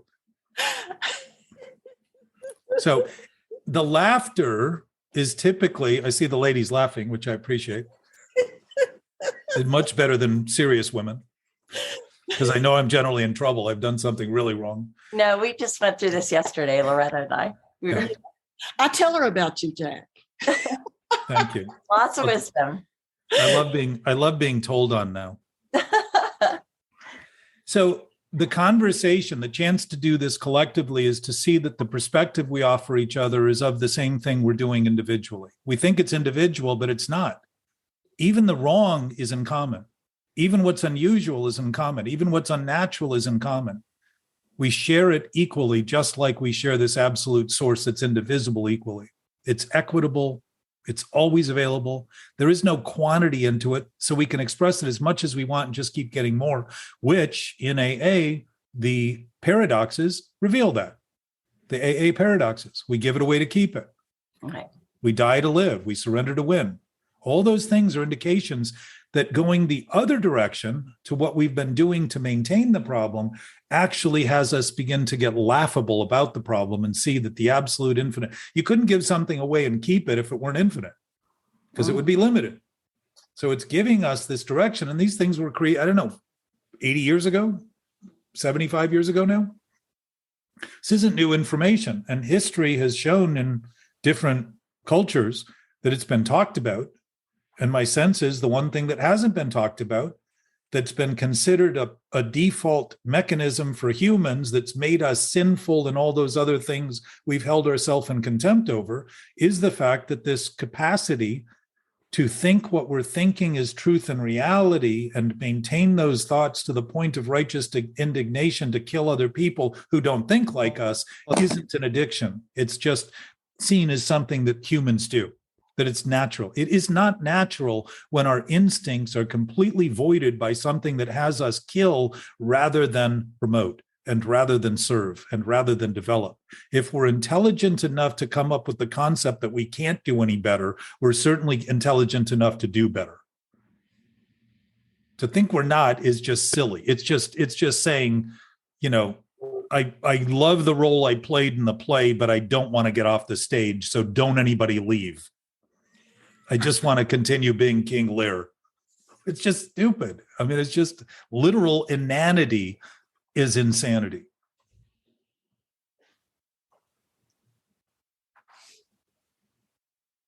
Yup.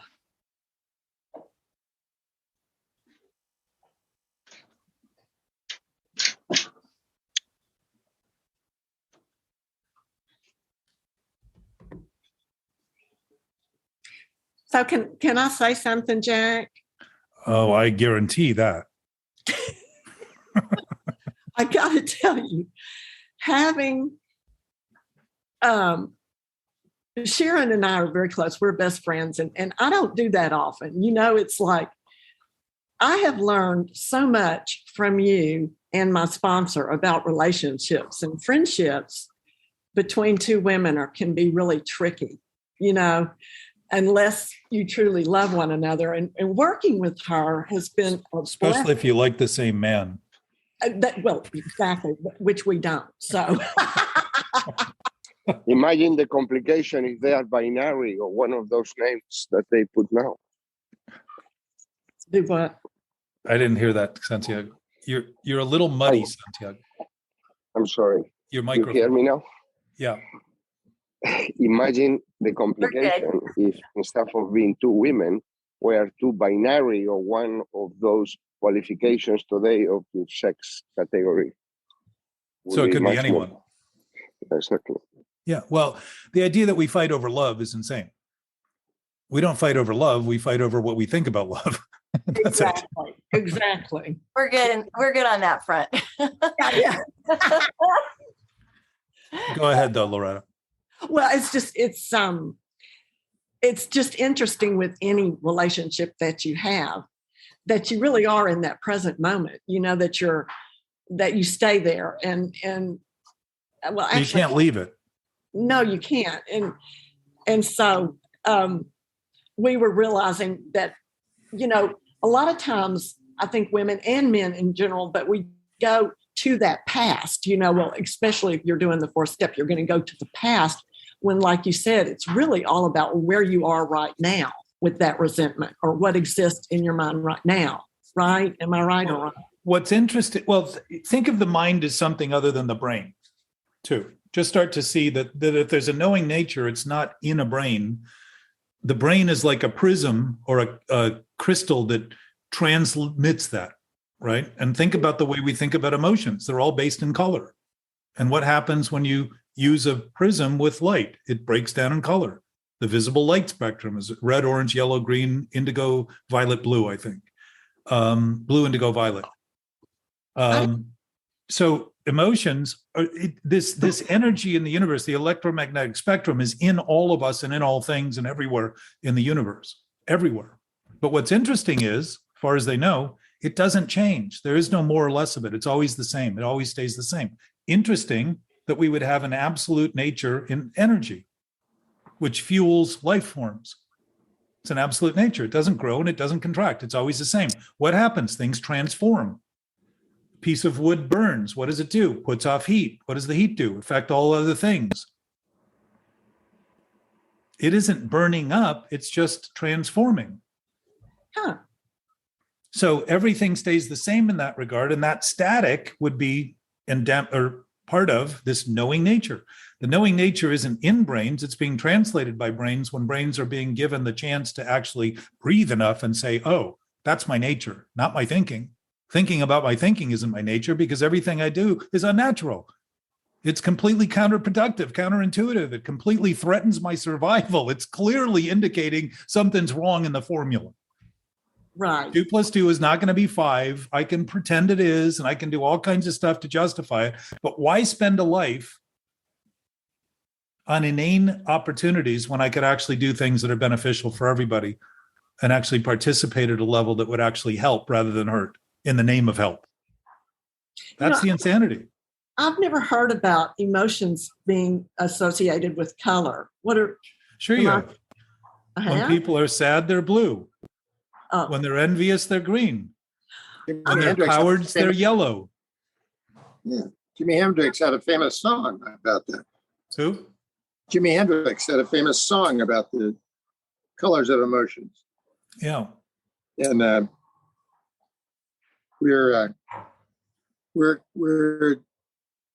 we seem to be, it seems to me that my emotions get stirred by all of these addictive nature factors that you're talking about, and then tell my brain the crazy things that it wants it to do that get satisfaction to get back to some other feeling that it thinks it needs. And when I'm willing to apply spiritual consciousness and consciousness of my spiritual nature and of an existence of God or a greater power to suppress it kind of suppresses my addictive nature and allows my emotions to calm down. If my emotions are a pot of all these colors, and I don't have any awareness of my connection to everything, my emotions suddenly become disturbed by every little thing, every little supposed need that comes along, or desire or unmet wish, and I can't. It seems to me like I've so many years I just couldn't cool it down. I couldn't stop that pot from overboiling. And then suddenly someone said, Yeah. What if it wasn't just that? What if there was another way of considering things, another way of seeing things, that you were that allowed me not to be so dependent, my brain to be so dependent upon emotions for its reactions and interactions or reactions to the world. How about if I could understand where I fit in the whole world, and that emotions were simply my personal reactions to not feeling like I fit in the world. Does that make sense? Yeah. So again, your concept's been very much brewed in thinking about thinking. And I'll point out a couple of things, because you think your thoughts are telling you these things. They're all of a sudden they have a life of their own telling you to do stuff. Now, I would suggest to you that emotions are feelings, right? Feelings are connected to thoughts. The cause of feelings are thoughts. Right. I've never known anyone in a depression who's in a coma. Right. Or anybody to be knocked out and wake up from a blackout and say, oh, I was really depressed. They just don't have any memory of it at all. There's no experience there. There's nothing. So this natural state, emotions are motion. What is the current? Think of the current in both forms of its use. The current is present, but it's also fluid, flowing current. Light is present, and it's also no weight. What is brilliance? What is radiance? All those things are expressions of that light without obstructions, without the shadows of doubt we create and the thinking we're doing that's doubtful. So when you say that the emotions are disturbing and what you need to do is suppress them, you're missing the value the body's providing you of telling you you're doing something and thinking that is disturbing. Feelings have been telling us the whole time what we're doing and offering us the perspective we can't have in the thought, because single dimensional thoughts, thinking about thinking has no dimension to it. There's no perspective. So feelings offer us that perspective. And what do we say? I feel disconnected. Why? We're having a thought that has no basis in reality whatsoever. It can't be connected. It isn't that it's disconnected. To be disconnected, you have to be connected. We feel disconnected because we can't comprehend the uselessness of a thought that has absolutely no basis, and that's what a lie is. The bottom line of a lie is it's only trying to be what it can never be, which is true. And all of these delusions we maintain as being true, we create imagery for to justify and think because we can create this narrative in our brain that makes them true. We're just playwrights. Shakespeare said it. We're actors on a stage. All the world's a stage.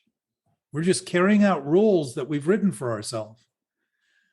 So part of the idea that this other power helps us suppress it is still relying on ego and things I can do to suppress it. And if I'm suppressing it, I am oppressing it and I am opposed to it. And I'm still maintaining a fight as though it has any fight in it that can be overcome. And it's starting to see that delusion, by the way, is delusional. Delusion is an illusion thought to be true. It isn't to say we can't have illusions. All of our imagined thoughts are illusions. They're all just conjured images. And conjured illusions used to be called ghosts. They haunt us. Why? Because we're doubtful as a result of them. And the doubt is an accurate assessment of what we're doing and thinking. It's telling us you're doubtful. You should be in doubt because what you're doing is doubtful. And what do? Get away from the feelings. The addiction is deny the feeling, pretend I'm not feeling, rather than saying, thank you. What a well-designed machine I've got. What a beautifully designed body to give me to speak in a language that I absolutely know so clearly as to keep in mind, the feelings don't say I'm disconnected because the words come from the thinking. The immediacy of cause and effect is that the cause creates an effect and immediately thinking converts it into words. Then what are the words? I feel disconnected. Why? I'm thinking things that have no contact with reality. They have no substance whatsoever. They do not exist. Lies do not exist outside of brains. They don't exist in the mind that we talk about, that would be in between the brains that we have, that would be in all the space enough to be able to transmit the information to all pieces of matter and all pieces of atomized water that are floating in the atmosphere. All of those things are part of this structure of knowing. which is why water knows to be water. It does a great job. It doesn't have an ego. It doesn't say, I'm not going to be water today. I've had enough of being water. I'm going to be something else today. When somebody dives into me, they're hitting the bottom. I'm going to be gone. I'm taking the day off. This is evidence that who we are is who we are as we are now. It's all around us. And what do? Think about it differently and wonder why we struggle in our thinking mentally. So I have a question real quick. Uh-oh.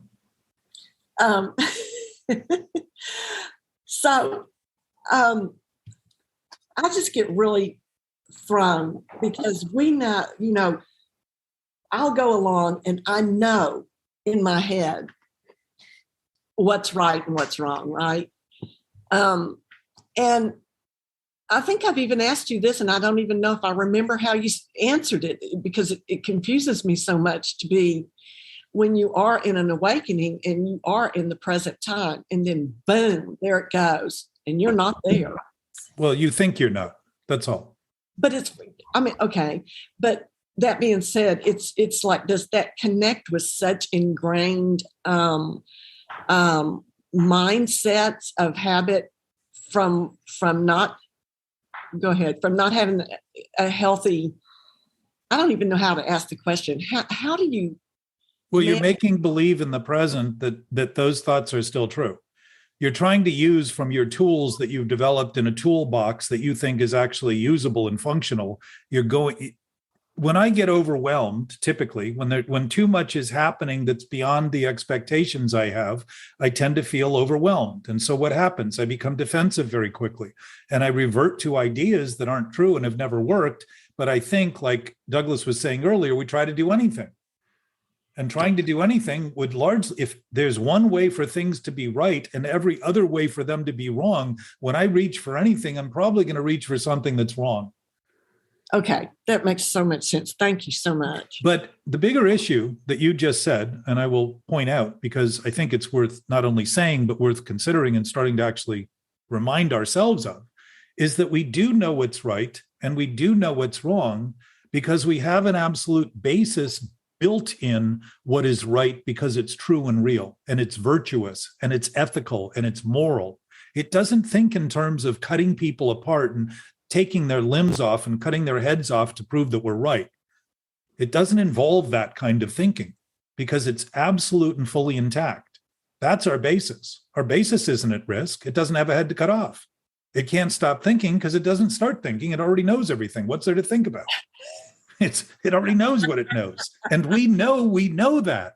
I know. And to pretend we don't is to make a masquerade that we are just lowly humans. You hear people say, well, we're only humans. And I think, no, we're not only humans. We are beings. Notice the human being connection? I know that being follows human, but it actually, in an absolute sense, both precedes, exceeds, and involves the human. It isn't separate. It's maybe a separate word, but it's part of our essence. It's part of our nature. It's who we are, essentially, not an arguable state, though we can argue over it in thinking. So the only place the past and future live is in the present, thinking. The only place lies live is in the present, thinking. All right.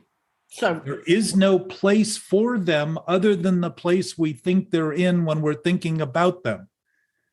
So the question is that Santiago was asking and Doug was saying, how do we stop it? Well, notice what we're doing to start it, and you will stop starting it because it will make no sense to try it on when it's never fit. It's never had a useful purpose. It's never led to any result that was fulfilling in any way. Why do people feel empty? They're living the life on thoughts that have no basis. They feel empty and devoid as a result. It isn't who they are, it's what they think about what they're doing that's clear enough, by the way, to give them that sense of emptiness. And then, being addicted to the thinking, they take the emptiness and convert it into something they need to get away from while it goes with them everywhere they go. So in that case, getting away with it admits exactly what the sentence says. I get away with it, not from it. Okay. So what about transparency though? Or maybe it's transference, I should say. What if if you are taking on someone else's, God, what problems or views as your own? Is that a good way to say it? Or then they're yours. Well, touche. You have taken them up. We only do that in thinking, Loretta. We all share everything equally. The essence of an indivisible nature, an immutable, inviolable nature, is that it's equitable. It doesn't discriminate. There is no more or less for anyone. It's everything it is as it is for all that are and all that is, everything, and that includes everything beyond everything we are even capable of thinking about, like beyond the edges of the universe. Jack, I'm so sorry. I didn't mean to interrupt, but No. I have some people that I'm working with, and do you have like a suggestion for like a morning routine or something to get yourself on this path? I know you are like fully ingrained in it, but when people I know you are too, Sharon. on a good day.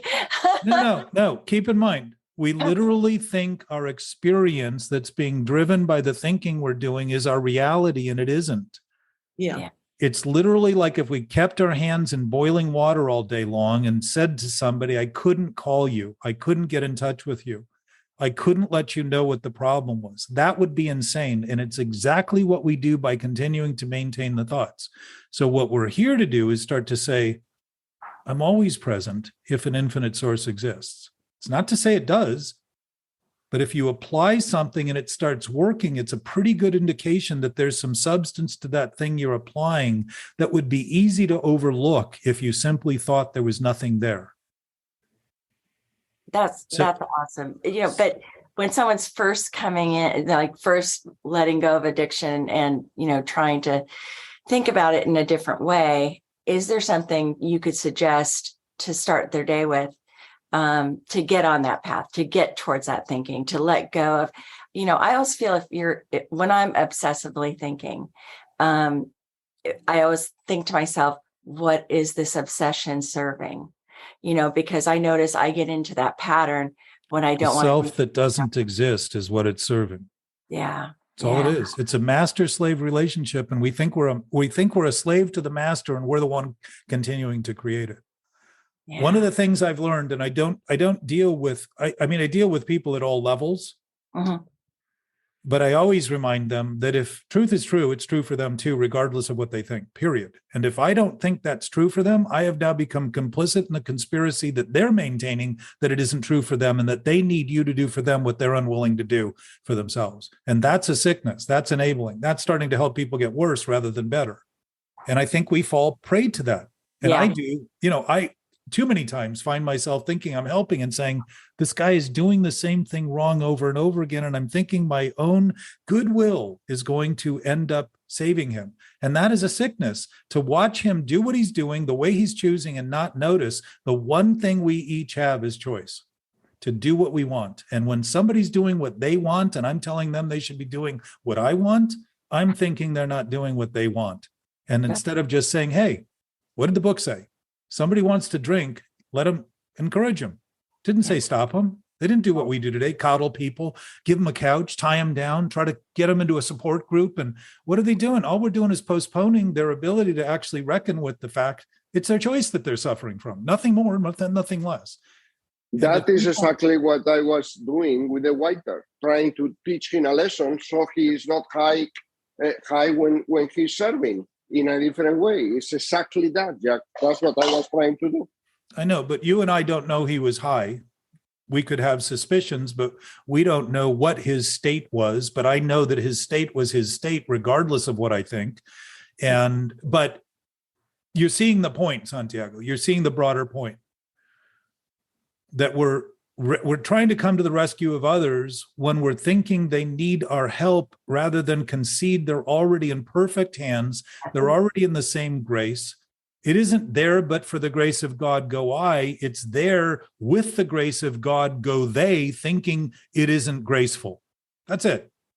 And when I accurately assess it, I stop doing the things that contribute to the problem that has led to addiction. With all we know within AA, addiction is at a higher level than it's ever been in history.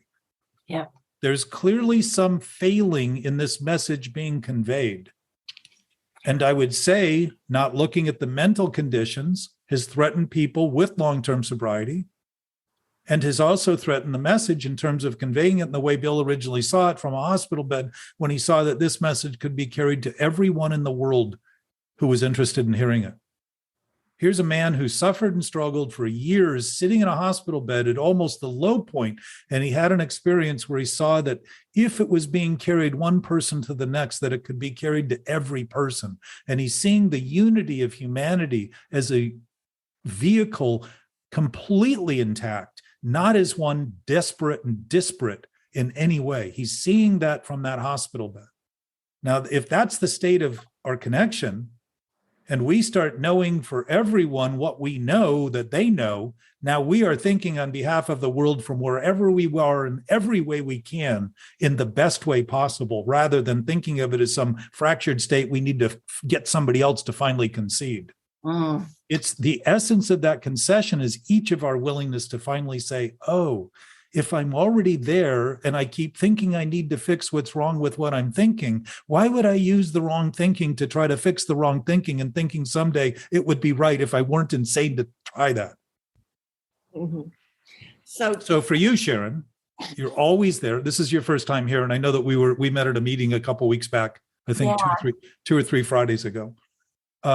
If you're always there and we're always there, and there is no there to be ultimately in this space that we always, it's unique that everywhere we seem to go, it's always there whenever we think it is, whenever we're willing. Well, we witness it, but the real concession is starting to say it's there regardless of whether we're willing. It's there regardless of whether we accept it. It's there regardless of anything I do. And now I've taken the real surrender of saying, oh, all I've been doing is mistaking how things are for how I thought. And then all of a sudden, the problem isn't the individual thoughts with the individual people I'm working with. The problem is now solved in all relations to all people I can ever consider and think about. And now I'm actually using consideration as consideration rather than in consideration to some in favor of others.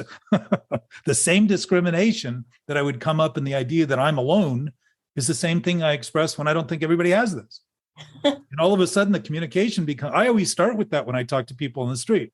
I always say, I know, you know, this is probably not the best you could do. And they generally laugh. They generally laugh because their conditions are too obvious not to notice and mention. So it's a much different premise than you need to get sober. I've gotten sober. You can too. You just need to do what I did. No. I love that because it puts a little bit of the responsibility on them, you know, and it also tells them they can do better rather than. Well, it tells them they are better right now. They just don't think they are. Yeah, exactly. Let me give you a quick story to this. And I've got to cut today a little bit short, but I wanted to make a couple of points.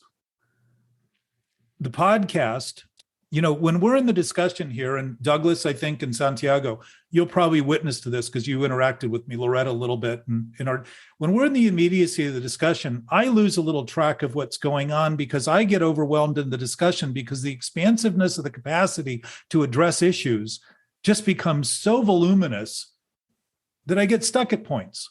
I don't know. So the podcast, the idea of the podcast is like reading a book. You don't ever read a book that you're not willing to read and wanting to read. It's impossible. So the podcast, the idea is that we can sit and listen to this conversation when we're not potentially in the middle of being called on, talked to, addressed, challenged, contested. Any of those things go away, and all of a sudden we have the freedom just to do it whenever we're doing it. But the beauty of listening is that we can still drive and walk and wash dishes and do other things. So we give our brain a little bit of an attention distraction and all of a sudden start getting things that come through so that we can say, oh, I know that, and start laughing rather than the immediacy of being on the hot seat when you're actually in an interaction and saying, no, I don't know. But, and all of a sudden say, of course I know that. Because now we're alone, we're not challenged, but the conversation carries on. So it's really like reading. You could pretend to be reading, but you're not going to comprehend anything you're reading. With listening, it's the same thing. You can hear what's being said. My experience is most people only hear what they think they're hearing. They're not listening. But if we already know something and something we know is heard, that's going to connect with that knowing nature that's beyond the thinking and all of a sudden become apparent that there's an awareness that we're expressing in our present state that we don't even think we're expressing, and start to notice that this thing is a windfall of knowledge. And it is pretty profound and awesome. And then I realized also the word awesome, think of awesome being some and awful being full. We've converted awful into more than awesome. That's pretty sick. Language has actually revealed how sick we are by saying things in ways that it doesn't even mean. And if you watch your words, you'll start seeing you're saying things that are revealing your thinking, and then say, wow, that doesn't, if I was thinking from the thinking standpoint, I would think that made sense. But once I said it, that doesn't make any sense at all. So talking about it is very helpful with others, not just in the group, but others. Just trying to lay this out and say, wow, I have a difficult time. I mean, I spent years with people that hated me because I was trying to figure out how to talk about this openly, and it would trigger people's pissed off, frustrated, anger, righteous, all of it, right? So I've seen that part of it, and I've done better, I think, to not avoid that, but confront it in a way that's a little more appreciable than depreciated. So that's a bit of the art of life, is that communication, is, in my estimation. It's probably the thing we do most to interact is talking. And it's the thing we have the best chance to reveal the thinking we're doing. And also not the compassion we have for others, but actually begin to realize that compassion is sympathy, and that we don't sympathize with anybody who has what we have, but we have great assurance that they do, and just give them a hug and a kiss and think, thanks, I love you. I have a quick question, Jack. So one other point to that I wanted to make really quick, because sometimes this stuff can be hard. I heard a guy speak who has 40 plus years in sobriety. He was an ex-mobster. His uncle was one of the biggest mobsters, murdered, very famous murderer in New York. And one of his partners said, you got a drinking problem. And he said, in our business, that's not a good thing. He said, you don't have to go very wrong in our business to be eliminated. So he said, I'm going to take you somewhere. And he took him to a meeting in New York, and Bill Wilson was there. And Bill Wilson sat with him for 3 hours and explained the program.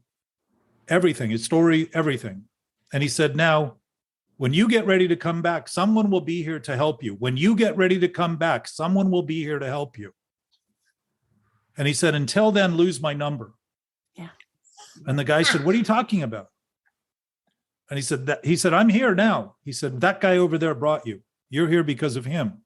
I wanted you to know why we're here. And now that you know, when you come back, someone will be here to help you. In the meantime, lose my number. Now that seems harsh. That seems tough. But honesty is not harsh or tough. It's often harsh and tough to hear, because it diffuses the lies, the bullshit that we've been maintaining to make believe that we're safe and sound in our own insanity, in the own delusional sanity we think we have. To be sane is not to be insane, by the way. To try to talk to someone rationally who's insane is irrational. It makes me insane to try that. To start to allow people to have their experience and say, you're going to go as far as you want, and it may include suicide and death. So get ready, because I'm going to let you do that if that's your choice. But I'm also going to tell you there's an option. There's other ways. And simply to pose those in the simplest way gives people a reminder that somebody cared enough to say something simple enough to get through the density, rather than tell them what to do and what they have to do and what they should do and what they shouldn't have done and all that stuff. Never works. All it does is rear the hackles of all that defensiveness that's already built in, as we're all talking about here, and recognizing how quick we immediately come to these conclusions and talk about them in these old ways, thinking the trick is to figure out how to turn insanity into sanity. No, it's recognizing insanity is just going to be insane. There's nothing to do with it except have it, notice it, concede it. If I'm doing it and I'm starting it, the way to stop it is not through fighting it, it's through conceding it, surrendering. I am insane. I have ideas that are absolutely insane. They have no place other than in my own brain. That doesn't make them real or true. That doesn't make me the creator of reality and truth. It makes me the purveyor of, the conveyor of information that isn't true, that I'm going to insist other people believe, and I'm going to make sure I manifest circumstances to justify their wrong, so I can blame and shame them rather than concede my own wrong and my own blame and my own fault. It's my fault, but I am leaving.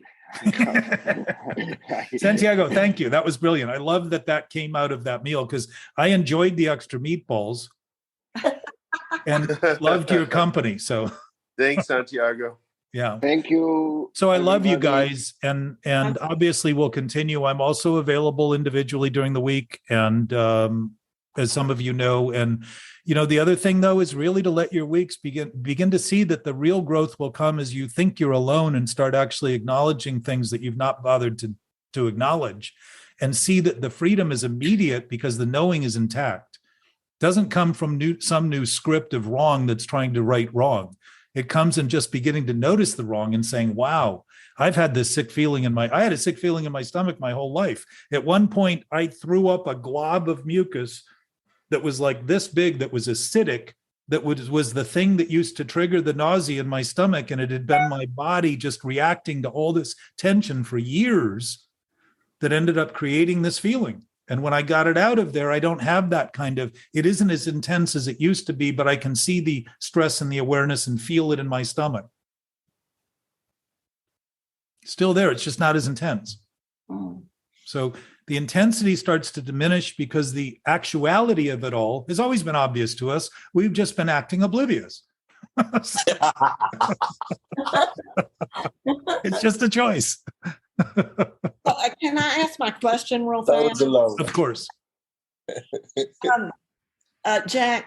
Yes, ma'am. What exactly, do you have a morning routine? I'm going back to what Sharon was talking about. It's like, well, Matthew, who's over in London, turned me on to a guy named Father Bill W. in Austin, Texas, who's got over 50 years sobriety. He said one of the reasons that today sobriety, that people coming in don't get sober at the same rate they did originally, and people who come in don't stay sober as long as they did originally, because most of the original people stayed sober for life, right? Yeah. So we have sort of he said one of the primary things they did back there, Sharon, to your answer, was called two-way prayer in the mornings, 20 minutes, not meetings, not calling your sponsor, two-way prayer. And what was that? Bill would write for 20 minutes, whatever he thought, whatever was going on in his head. And then he'd say to God, to whatever he felt that power was, what do you think of this? And then they began to write a script of the things that came back to them. And that was, I love you. You're perfectly intact. There's no wrong in you that I see. You're whole. You're naturally whole. There's no healing in something that's naturally whole, but our bodies begin to heal when we're not adding the stress of what's not whole and what's not right and what's not real and what's not true, as though it's whole, as though it's right, as though it's real and true. Our bodies just begin to heal. So you know how they say that the disease is progressive? If you stop drinking for 10 years and start, it's as though you never stopped. Well, once you start, it's as though those 10 years you spent or 20 years evaporate into 2 years of health. Right. You get healthy quicker. Why? Because health is natural. By the way, health is natural. Healing is part of the word health. Healing is natural when we're not constantly drinking poison in our own thinking, when we're constantly not subjecting ourselves to toxic thoughts. It's not toxic people we hate. It's the self that keeps manufacturing the ideas that it's somebody else and not what I'm doing, because nobody at a distance from me can have any greater impact than the thinking I do here. Diamonds cut diamonds, thoughts cut thoughts. When my mental anguish is in anguish, it's over what I'm thinking about other people and other things and other places and other times, things that aren't happening. That's what I'm struggling over, not over reality, not over truth. It's all self-imposed, self-induced, self-propelled. And to think I'm going to fix it is to maintain it, rather than to see that letting go absolutely, as we've been told, completely abandon ourself. That's like telling somebody at the bottom of the ocean who's trying to bail the water out of a ship that sank that it might not work. It's delusional to think it'll ever work. It's finally saying, oh, I've been trying to do what's impossible. No wonder I thought life was impossible. And people were impossible. And it's impossible for the world to get better. So I just carve out a little group of people that I hide away from the world with and think that I'm safe and wonder why I don't feel safe. and feel threatened because I'm causing the threat. I'm now incapacitating a capacity that is unlimited in the name of making believe all I am is some pitiful little creature just trying to get another glass of water to survive. I can do those things. I can think those things, and they are not incumbent on any of us. And I would rather encourage you in a direction that begins to see that it's all delusion, acting is reality, which is insanity. If we're talking to ourselves, who the hell are we talking to? there is at least two of us in there to be talking. That's schizophrenia. So are you saying you kind of meditate or wait back for? I would suggest to you all that we are in a constant state of meditation and prayer, and every choice I make is a prayer, and I have an expectation that something comes from that. And I would say my prayers are always answered, because when I make a mess, that's exactly what I'm asking for when I'm thinking with thoughts that I think somehow are going to save me when they're the thing that's imperiling me. All right. I get that. So, Jack, so the natural state of prayer and meditation are the same thing, in that if I'm considering things, I'm noticing that I always have the freedom to consider before I choose. It's very different than what Santiago was saying, where he thinks there was no choice. How do I stop that thing that I get? Well, when you start thinking in obsessive ways, you're going to end taking obsessive actions. That's what impulses are. Reactive, impulsive, and compulsive actions all come from obsessive thoughts, every one of them. None of them are devoid of the thought. Every action we take, as a matter of fact, on a voluntary basis, starts with a thought. If the thought is sick, the action is going to follow. Just like if the oak seed is an oak seed, it's not going to end up a walnut tree. If you plant it and fertilize it, it's going to. If I think my life is about getting oak seeds to become walnut trees, I would be useless in the world. And it would be obvious. And yet I do it in my own thinking somehow, someday I'm really going to be great. If I pretend I'm great, I'm going to be great someday. What I need to do is be more confident. Why do we need confidence if we have an absolute state of knowing? There's no confidence in that. There's no ambition in that. It's just expressed. And all of a sudden we start seeing things in ways as quickly as we can see the problems as things that we don't think are ours. We'll see the solution as something that's well beyond what I would have done had I been left to my thinking, because I've got enough experience now. When I see it with perspective, I realize this is something happening way beyond what I think, and I like this a lot. This is fun to be a part of. Is this on a podcast right now, what we're talking about? Because my husband couldn't This make is. it. It will be. So I can go with him right now. It'll be uploaded later today. This will be 16, I think. Okay, thank you. So it's mod 16 on the thing. So, Jack, why does first of all, I don't know how they knew way back when to make this part of our journey, but I'm always curious to know how come working with others works so well to keep us on the right path. And Loretta was able to reach someone who was like fatally slipping, constantly slipping. And then, I advised her, when she was having, a problem with this gal, to go and find another person to help, because I feel like when someone wants this, you cannot say the wrong thing. When someone doesn't want this way of life, you can't say the right thing. You know what I mean? Well, no, you can say it, and whether they listen or not is not up to you. So you just do what you can, and you let them go and say, look, I'm going to give you the freedom to do whatever you want. If you're not interested in any direction from somebody who's obviously learned, then I'm not interested in offering that direction, because as Bill said, there's other people interested. Why not work with them? Yeah, exactly. So we've gotten it twisted over time, because therapy and all that has kind of gotten into the recovery since the 70s. It's become almost, we can't crosstalk. In old meetings, they used to tell people to sit down and shut up. If they were spewing things that weren't helpful, they just say it. There's nothing wrong with that if it's honest. If the benefit is listening rather than talking, why do we just listen to people talk about, I've listened to people for years repeat the same story. I always feel disconnected and I feel less than. I said, well, given the thinking you're doing, you should feel less than. That's an accurate assessment of your own condition. It's so true. So if we're doing it in the global, in Origin of the Species, written by Darwin, he used survival of the fittest 13 times as a source for survivals for species. He used cooperation 70 something times as the source for survival for species. What did we glom onto? Survival of the fittest, to continue to fight. What did we avoid? The cooperation. Why service works is because we're designed to serve each other. Serving the self that we think we are doesn't help anyone, including the self we think we are, because it's all based in fear. It's all based in insanity. It doesn't help anything or anyone.